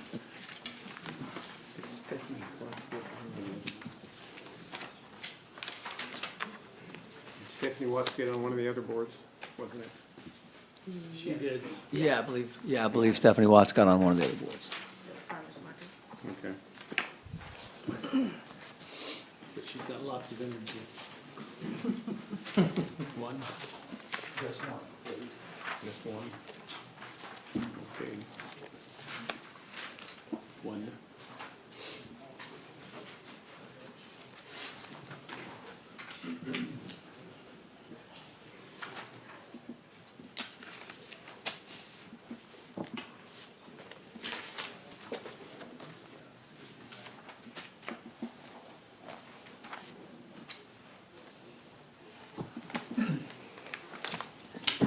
Okay, we would like to congratulate Elizabeth Hayes and Brad Hanson for their appointments to the Parks and Rec Advisory Board. Okay, entertain a motion to select Brad Hanson and Elizabeth Hayes. So move. I second it. Moved and seconded, all those in favor say aye. Aye. Opposed, same sign. Thank you. And thanks to everyone who stepped up. I'm sure there are ways for you to serve, and you know, Kim's got her eyes on a few of you, so you won't get far. All right, moving on. Ordinance number S 1066. Consider approval of ordinance number S 1066, amending ordinance number S 1058, fixing the salary and compensation of the officers and employees of the city of Pittsburgh, Kansas. Michelle? Good evening. You have in your packet the proposed 2020 salary ordinance and the memo that we presented to the city manager. I would be happy to answer any questions that you have. Is this something we do each year? Yes. I'd like to make a motion to table it for further study. I'd really like to look at it further. There was so much in the packet this time. Would that be? Are there unintended consequences for delaying till January? The only thing is the Fair Labor Standards Act has passed a final order that changes the minimum overtime requirement to $35,568. So that takes effect January 1st nationwide. Okay. So we could table this and possibly bring it up next week in a meeting. That would give you enough time to study this, Cheryl? Sure. Well, the next thing on the agenda is whether or not we want to have a meeting in December, so. So, do you want to move forward on your motion to table, and we'll just see if there's votes for it? Sure. Okay, is there a second? I'll second it. All those in favor say aye. Aye. Opposed, same sign? Aye. Aye. Didn't hear you. Aye. Okay, we'll move forward on this agenda item. Well, I'd like to say something before we move forward to take a vote on this. I've never voted for this ordinance since I've been a commissioner, not that I'm against setting the salary for city employees. There's a section in here that I'm opposed to, and that's why I vote against it. And that section is Section 3, City Manager Authority. The city manager is hereby empowered to employ a qualified person to fill any department head position at an annual salary at no more than the maximum amount allowed herein, and to employ quality persons to fill any position other than department head on an annual salary or hourly wage at no more than the maximum amount allowed herein. Employee salaries and wages may be increased, this is the part that I don't agree with, may be increased by the city manager at a reasonable interviews until the maximum amount has been reached. The reason I don't agree with that happens. We have been budgeting a 2% increase in salaries for all employees every other year. And we do that so it gives our employees a little raise every other year. But the part I disagree with is the city manager is allowed to increase certain employees' wages. And I'm not talking about 2%, I'm talking about $5,000 and $10,000. And here recently, last year, didn't we have to raise the steps by a certain percentage because some of the employees have reached the end of their steps? And like I said at the time that I voted no on this, because a city employee that gets a raise every other year at 2%, I was one of them. And I worked for the city for 25 years, and I made it halfway across the pay grade. I didn't have any complaints about that. You know, there's incentives in here for me, myself, On the fire department, we got extra money for first responders. We got extra money for EMTs. That's something that we added to our position for the citizens of Pittsburgh. But the point I'm trying to make is, it's unfair to other city employees that don't get $5,000 and $10,000 raises, that we don't have to increase the steps because we have employees that's moved across the board, while the other employees can only sit back and watch, and hopefully they get a 2% increase every other year. It's unfair to all employees, and it lowers the morale of employees. So I've always voted against this. This is the first time I've ever talked up about that, and I want people to know, I'm not against a salary ordinance, I'm against that part of the ordinance, and that's why I'll be voting no on that unless we remove that from the ordinance. I think we need to clarify, Michelle, the increases that employees are. So last year, the 5% increase to the maximum range only is because you had 2 employees who had worked here over 20 and 30 years who were at the maximum range. And how did they again, get that's there? over 30 years of working for the city. So we had 2 employees that reached the maximum, and how many employees that worked 30 years that hadn't reached the maximum? That's my point. Right, and so one of the things that needs to happen is an overall comprehensive look at the salary ordinance so that we are competitive with the wages that we pay, that we ensure that everything is done fairly. Department heads do have the flexibility to provide more than the regular 2% wages increase. I've seen that happen as well. Incentives are built in for fire and police, and we're looking at, again, how we restructure things for all departments so that there is equity. Michelle, let me ask you this question. Chuck alludes to the fact that we have disgruntled employees because of this issue. Do we have an excessive amount of turnover? Sometimes, but it's mostly in seasonal and part-time positions for which we didn't pay competitively. And so with the ordinance initially, some jobs paid as low as $7 an hour. Kid can go to McDonald's and make 10 an hour, or Walmart and make 12 and 13 an hour. And so that's more of the churn that I saw. Once in a while, full-time positions in fire or police because they could go to Kansas City. That's outside our market and our ability to pay within our range. But it's those kinds of situations, not that there's this huge pay disparity within the organization. Okay, thank you.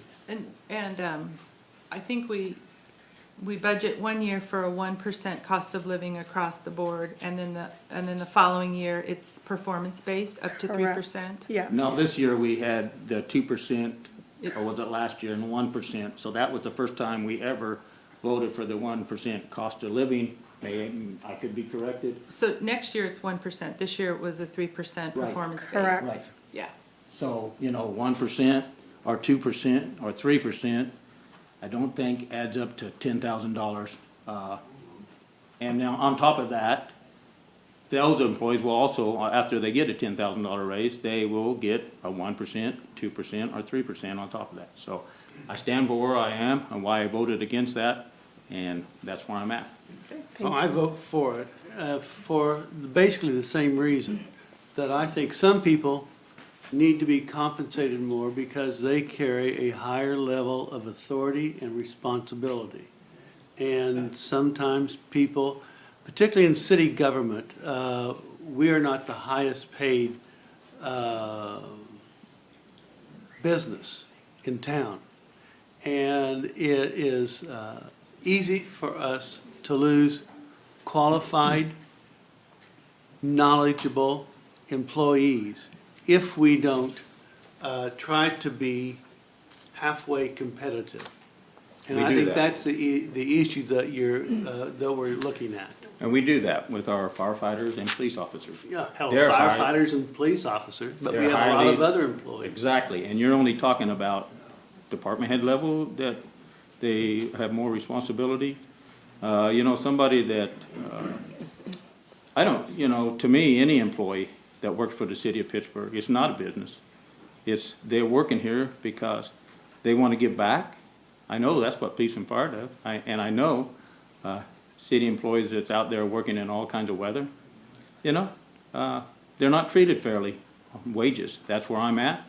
And so that's why I vote against it. All right, any other discussion? If not, I'll move, or I'll entertain a motion to approve. I move to approve. I'll second. All those in favor to approve the ordinance for S1066, say aye. Aye. Aye. Aye. Nay, same sign. No. No. Okay, motion carries 3-2. All right, discussion on, Good job. the second meeting in December. Darren, do we have anything that's urgent, or can the agenda items wait until January? There's nothing that urgent, but obviously, the bills are paid for the month, and the first meeting in January is where we'll kind of give you a recap of everybody's always interested in how the sales tax came in, how the gaming revenues came in, because those are kind of out there. Everything else is really set. But no, I think as far as operations, we have the equipment we need. Today, you approved a lot of stuff, so if it snows, we'll be able to go out there and clear the roads, and that's really the main thing for right now. All right, what's the will? I have no issue to cancel the meeting for the second part of December. Hold it, I'll support you. It's up to you. No? You're I'm good. I mean, you're good? Yeah. Okay. Then we, I guess, need to vote to not meet. Is that basically the motion? What's the motion? Motion would be to cancel the meeting scheduled for Tuesday, December the 24th. Oh, yeah, we don't want So move.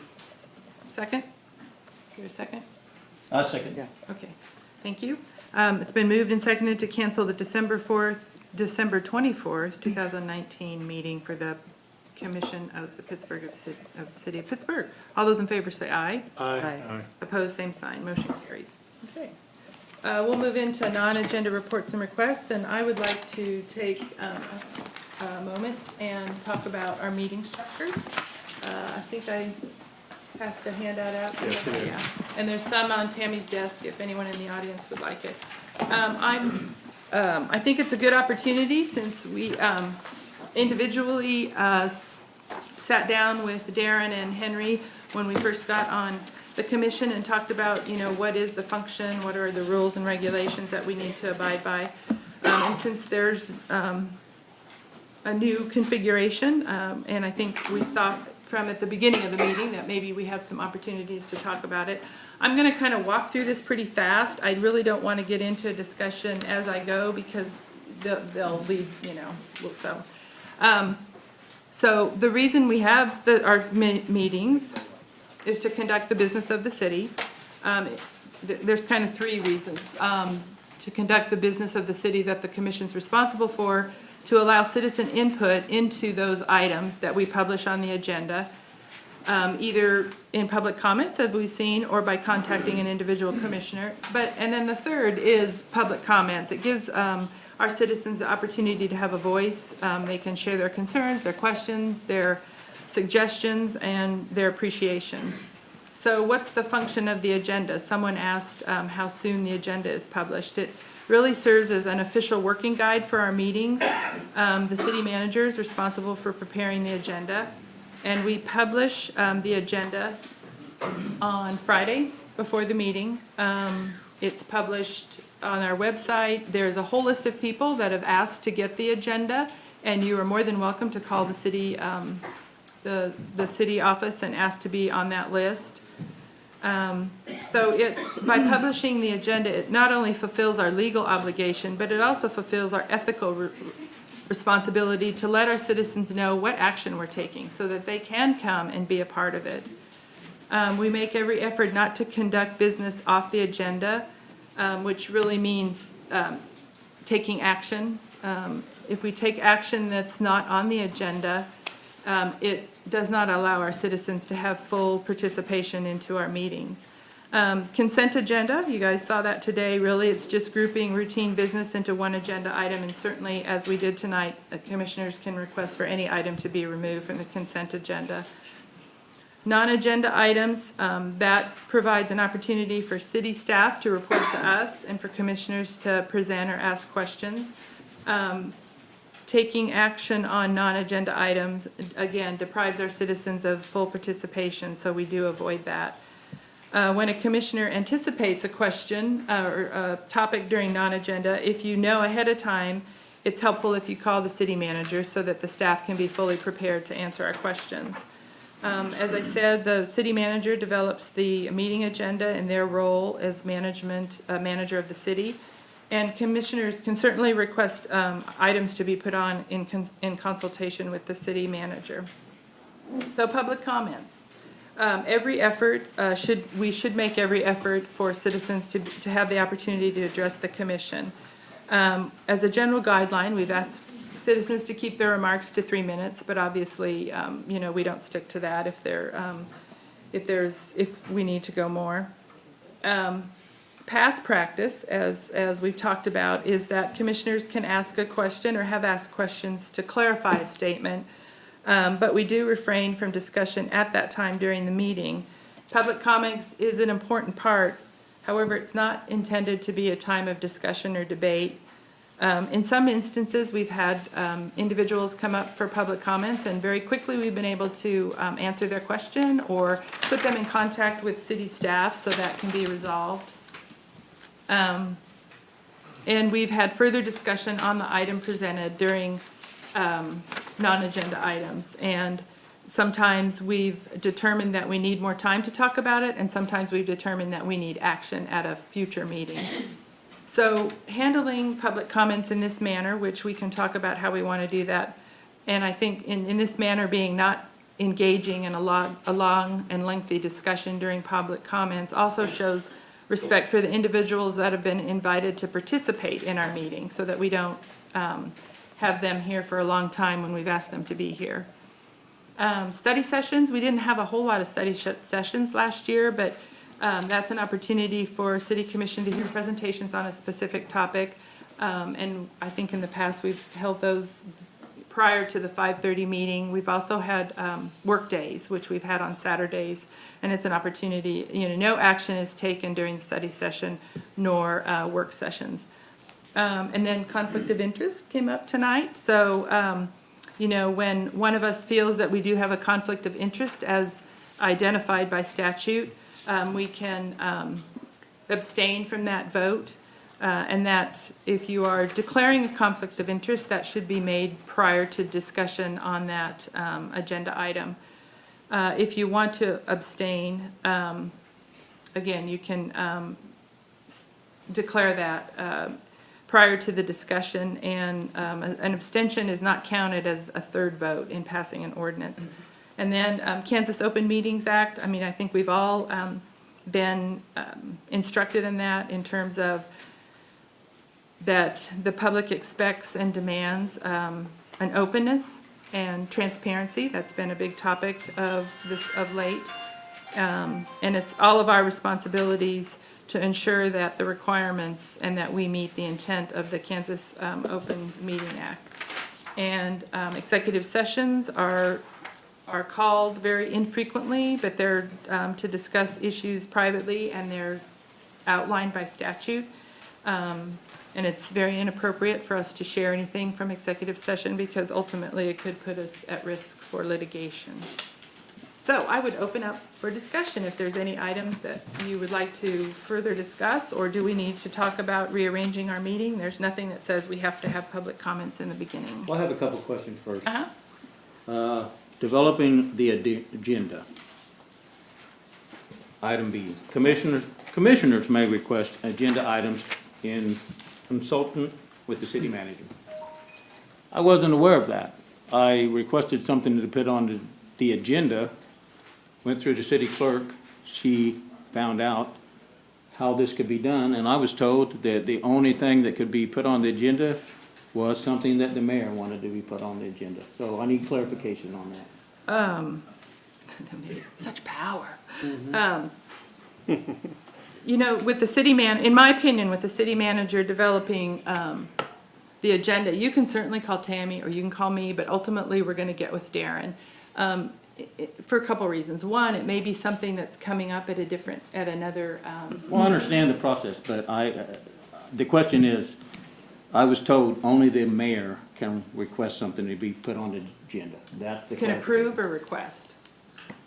Like if you- Have something requested to be put on the agenda. So what you're saying is if you have an agenda item, you feel you need to call the mayor and then the mayor. No, I don't feel, as a commissioner, I should call the mayor. So what would you like for to have? Well, if I knew the process at the time, I would have called Darren and asked to be Okay. item put on the agenda, And but this- I wasn't told that. Okay. I was told that only the mayor can request an item to be put on the agenda, and this evidently is different from what I was told. Okay, these are simply talking points for Sure, tonight. sure. So if we all decide that there's a process for getting things on the agenda, then that's why we're having this conversation, so. Well, that would be my point then. I think that any commissioner that's contacted by someone, that wants their item on the agenda, most certainly, I have no problem calling the city manager and having a discussion on this, and, I would like to see that, what happened. Okay. I don't know what the other ones, rest of you feel. I see nothing wrong with doing that. I think, especially with a couple of us being brand new, we probably should have a study session soon, because simply tonight selecting a mayor was a bit of an issue. I mean, it went very well, there wasn't any issues with it. Yeah. But you have two people that, in a position to be mayor, because there's never been, sometimes you say, well, whoever got the most votes is gonna be the mayor. That could have been me. I didn't come nowhere near get the most votes, by the way. But, had I got the most votes, I could have claimed to say, well, I should be mayor. Well, no, that wouldn't have been right, because you have a standing president. And if that's the rotation, then that needs to be cleared up and handled the same way, instead of 2 years ago we did this, and 4 years ago we did that, and 6 years ago we did the other. Why isn't it pretty simple to put that in a system that works and not have this little bit of, because you're gonna hurt somebody's feelings. And when you hurt somebody's feelings, if I've you do always that. been of the opinion that Okay. it fell directly to the president from the mayor. And then there's some, that's not what's happened in the past, though. Yes, sir. Yeah. So it needs to be cleared up. I agree with you, And in Larry. I writing. think that need to be in writing, and I think if it you all should. agree on that, I think it works out You smooth. will avoid somebody getting their feelings hurt, and if they get their feelings hurt, then there's a bit of aggression that it comes from that. And it's harder to work as a team if you're upset with somebody. Okay. And we need this thing to work well for the citizens of Pittsburgh, not to be upset and angered over things. I agree with that. So going back to developing the agenda, point B, are we in consensus that if you as a commissioner have an agenda item you'd like to propose, that you're contacting Darren? I would like to see that in a meeting where we could discuss it. Okay, so, That's what I would like to see. okay. And the selection of the mayor, and I would like to see some of those things cleared up, so that we know what's happened. And I think you So run are a you- better system, a better commission if we have guidelines that are in place. Okay, all right. So, we are proposing a workday, a Saturday workday for January 25th. Opportunity for department heads to share about their work early on. So I know that when I came on, we didn't have a workday till May, and, you know, as a new commissioner, that was, you know, there was kind of a long time there for me to figure Okay. things out, so. Sure. And we don't have to make any decisions or talk about this any further tonight. That can be an agenda item for our workday, if that's what individuals. And what day do you say that is? It's Saturday, January 25th. Okay. It's fine with, I mean, that's fine with me. I'm retired, don't tell my wife. Be here. She's gone, so. So Where will that be at? everything listed, we would Here, discuss in here, a study like work we've session. had Just before. for commission and who, It will be, so, you know, department heads, so that they can share with us, yeah. you know, I like that idea. Why don't we do this, since we're on the roll, why don't we do it quarterly? Well, we'll have one again in May, and what I anticipate coming out of that meeting are some topics that we'll want to study, and whether we have a work day or we have a study session before the meeting. I don't, let's see what the topics are, and then we can determine, you know, what the format is, so. I do have one more question, Dawn. Uh-huh. On this, steps to abstain from voting. Right. What I have read, and you can correct me or Henry can correct me, if you abstain from a vote, will that abstention count as a majority, count No. towards a majority? How will it be counted?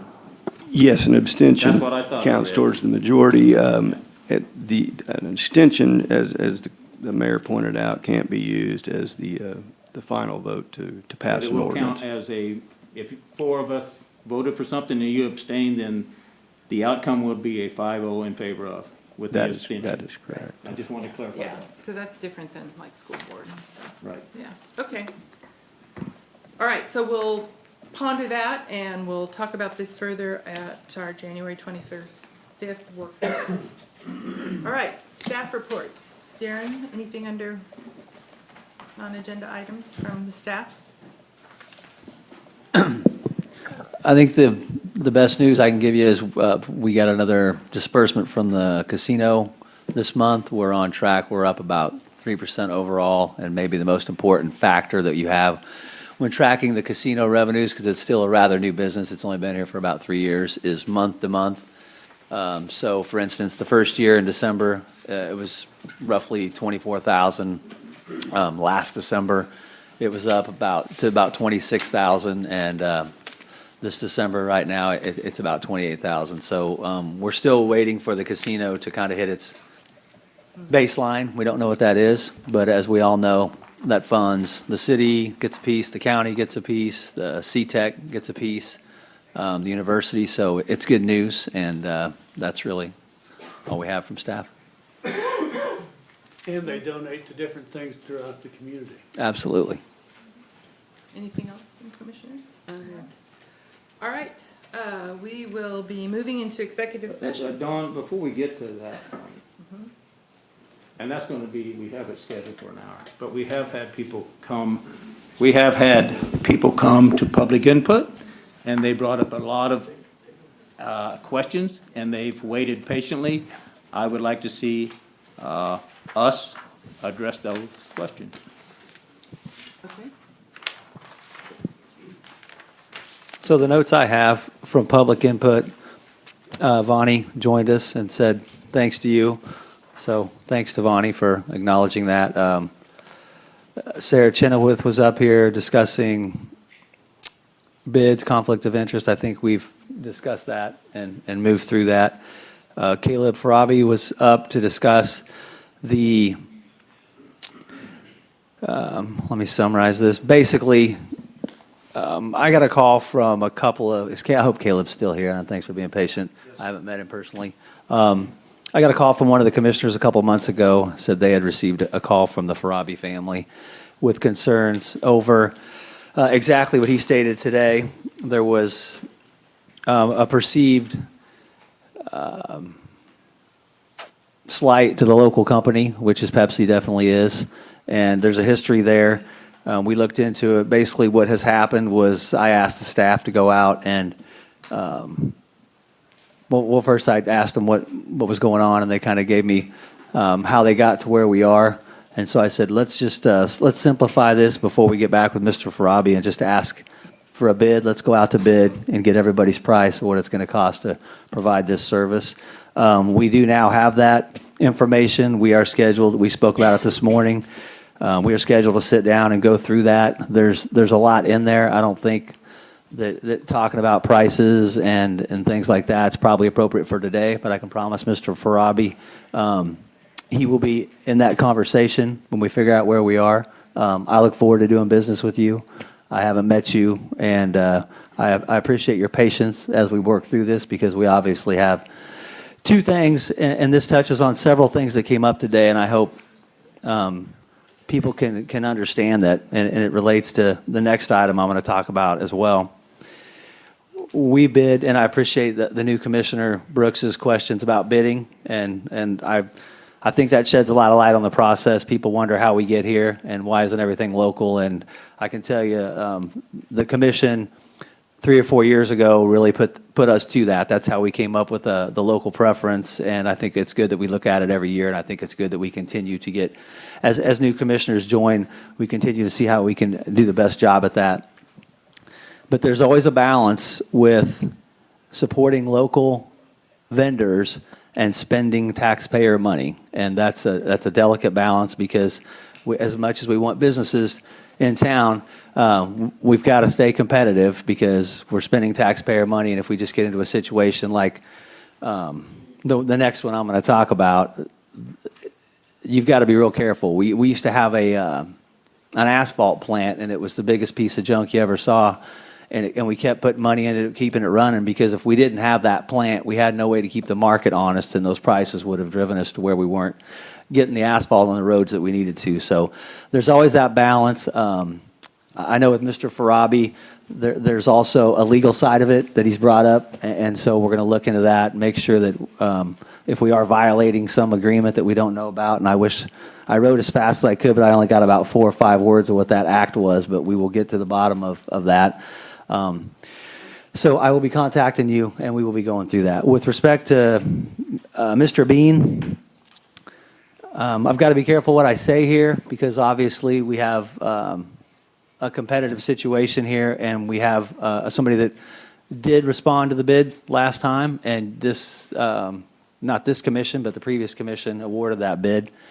I did understand that it was a shock to all of us that we only had one bidder, which is never a goal of ours. Our goal is to have multiple bidders, and usually in those cases where we don't, even if we get stuck having to accept somebody, we will follow up and find out what happened and why people aren't bidding, because obviously the less bidders you have, the less competitive it becomes.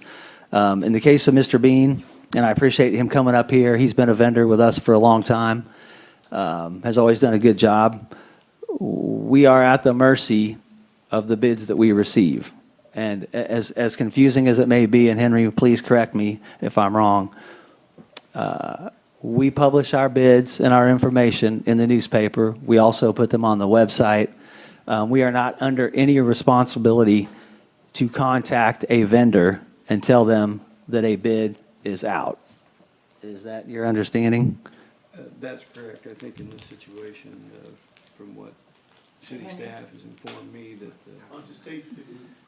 that These need to be the talked. bidders were, the local people were notified by email and also first-class mail. So at times, it just doesn't get done. People are busy. Mr. Bean's busy. I don't know what happened, but I can tell you, nobody's more disappointed than us that we only got one bid. But the reality of it is, we can't open it back up. We have a deadline. When that deadline comes, we look at the price. Once we look at somebody's price, we can't open the bid process back up, because the idea is that somehow that price would have got out and it would no longer be competitive. I believe we do this every year. I look forward to working with Mr. Barrett and his company. I know he's towed my private vehicle more than I would like to say, which tells you about the state of my vehicle. But he's a good vendor. Mr. Bean's been a great vendor. I don't think we did anything wrong in this case. We have to go with the bids that we receive. And I think we did the responsible thing, which is we made it in the paper. We may have even mailed it out. But I apologize for him feeling slighted. That's in no way on purpose.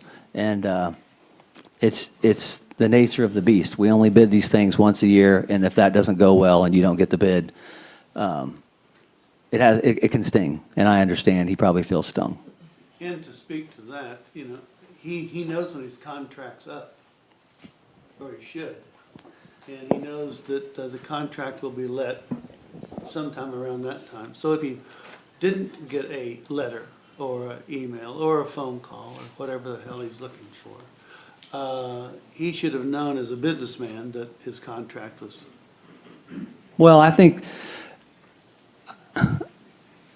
it's a small town, and we need to try to do what we can above and beyond what's required. But on those times where it breaks down, I think it's nice to know that we at least did what we were required, because when that doesn't happen, then you really get into a situation. I think that's where Mr. Farabi's probably feeling like he is, and I think that's why we're going to spend some time with him trying to figure out what can be done there. So those I'd like to sorry. comment on the local preferred bid preference.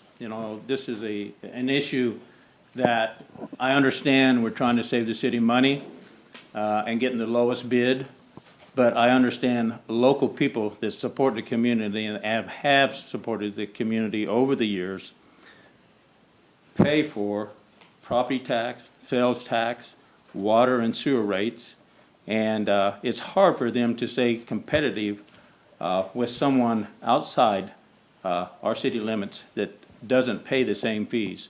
So I've mentioned this before. I'd like to take a look, if we're all in agreement, maybe think about raising this preferred bid. I think we should support our local businesses. They've supported us for a number of years, Mr. Frogby, 100 years.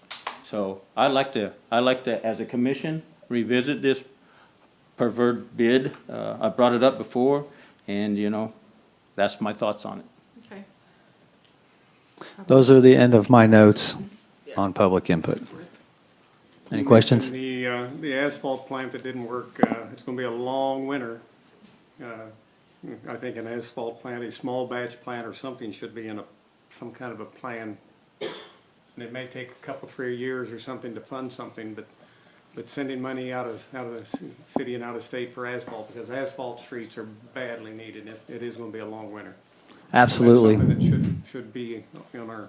And that cold mix doesn't No, it doesn't hold up last. like the hot mix, It'll so. last till the truck's out of sight. And Matt's, you know, Matt's done a great job. Bill Beasley before him did an excellent job. We don't, Bill kept that thing alive, and he really did keep us in business. But I think we've kind of married up with the county and Hecker, and we purchase it in bulk. So it is working well, but it's a great point. And if you want to, yeah, yeah. I think we've identified some study areas. I think we have. And I would encourage all of you, basically, I think what the mayor is saying is we're going to have a working day somewhere in January that's not going to focus on the 5-year financial forecast and the budget, which usually sucks up all the energy. So if you have items that you want to talk about, we've got a month and a week before the next meeting. Let us know, let me know, and we'll get them on that agenda, and we'll make sure we have talking points and information so we don't just start from zero on every subject that day. All right. Anything else before I we do. move? Are we interested in moving the public comment section to the end of the meetings? Well, I think what I heard is that that's something we'll talk about in January. Okay. Is that all right? That's good. Okay. All right, anything else? All right, we'll be moving into executive session an executive session is necessary to discuss personnel matters of non-elected personnel pursuant to KSA 754319B1 to discuss the 2019 evaluation and 2020 employment terms of conditions for the city manager.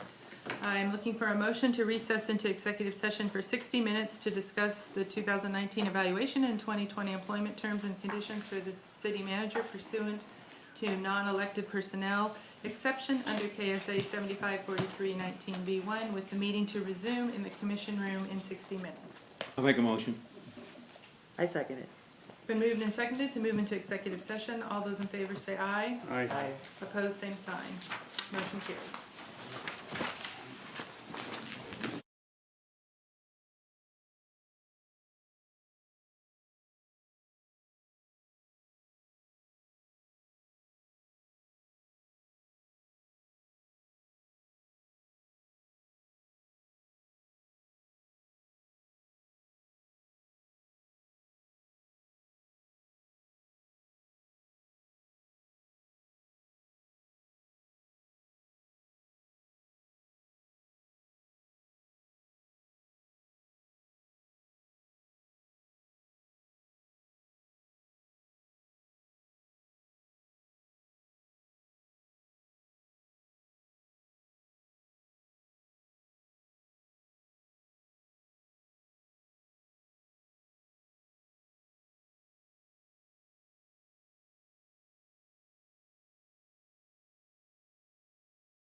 We didn't exceed it, I guess. No, we didn't.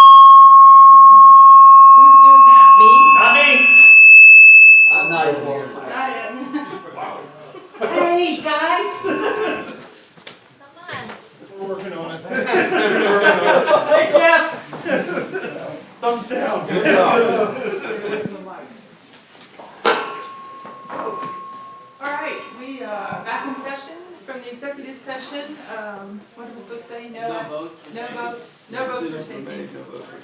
What was that? No decisions were made, no Decisions votes were were made, no taken. votes were taken. I would entertain a motion to adjourn. I'll make a motion to adjourn. Oh, it was like unanimous, so. Third, It was, yes. Moved and seconded to adjourn. All those in favor say aye. Aye. All right, And, so. I would request that this might have been the longest one since I've been here. Let's try to beat that record next time. Let's go for a My little first bit longer. meeting, and so we'll see you next year. Yes. No, that's right. Happy New Year. Merry Christmas.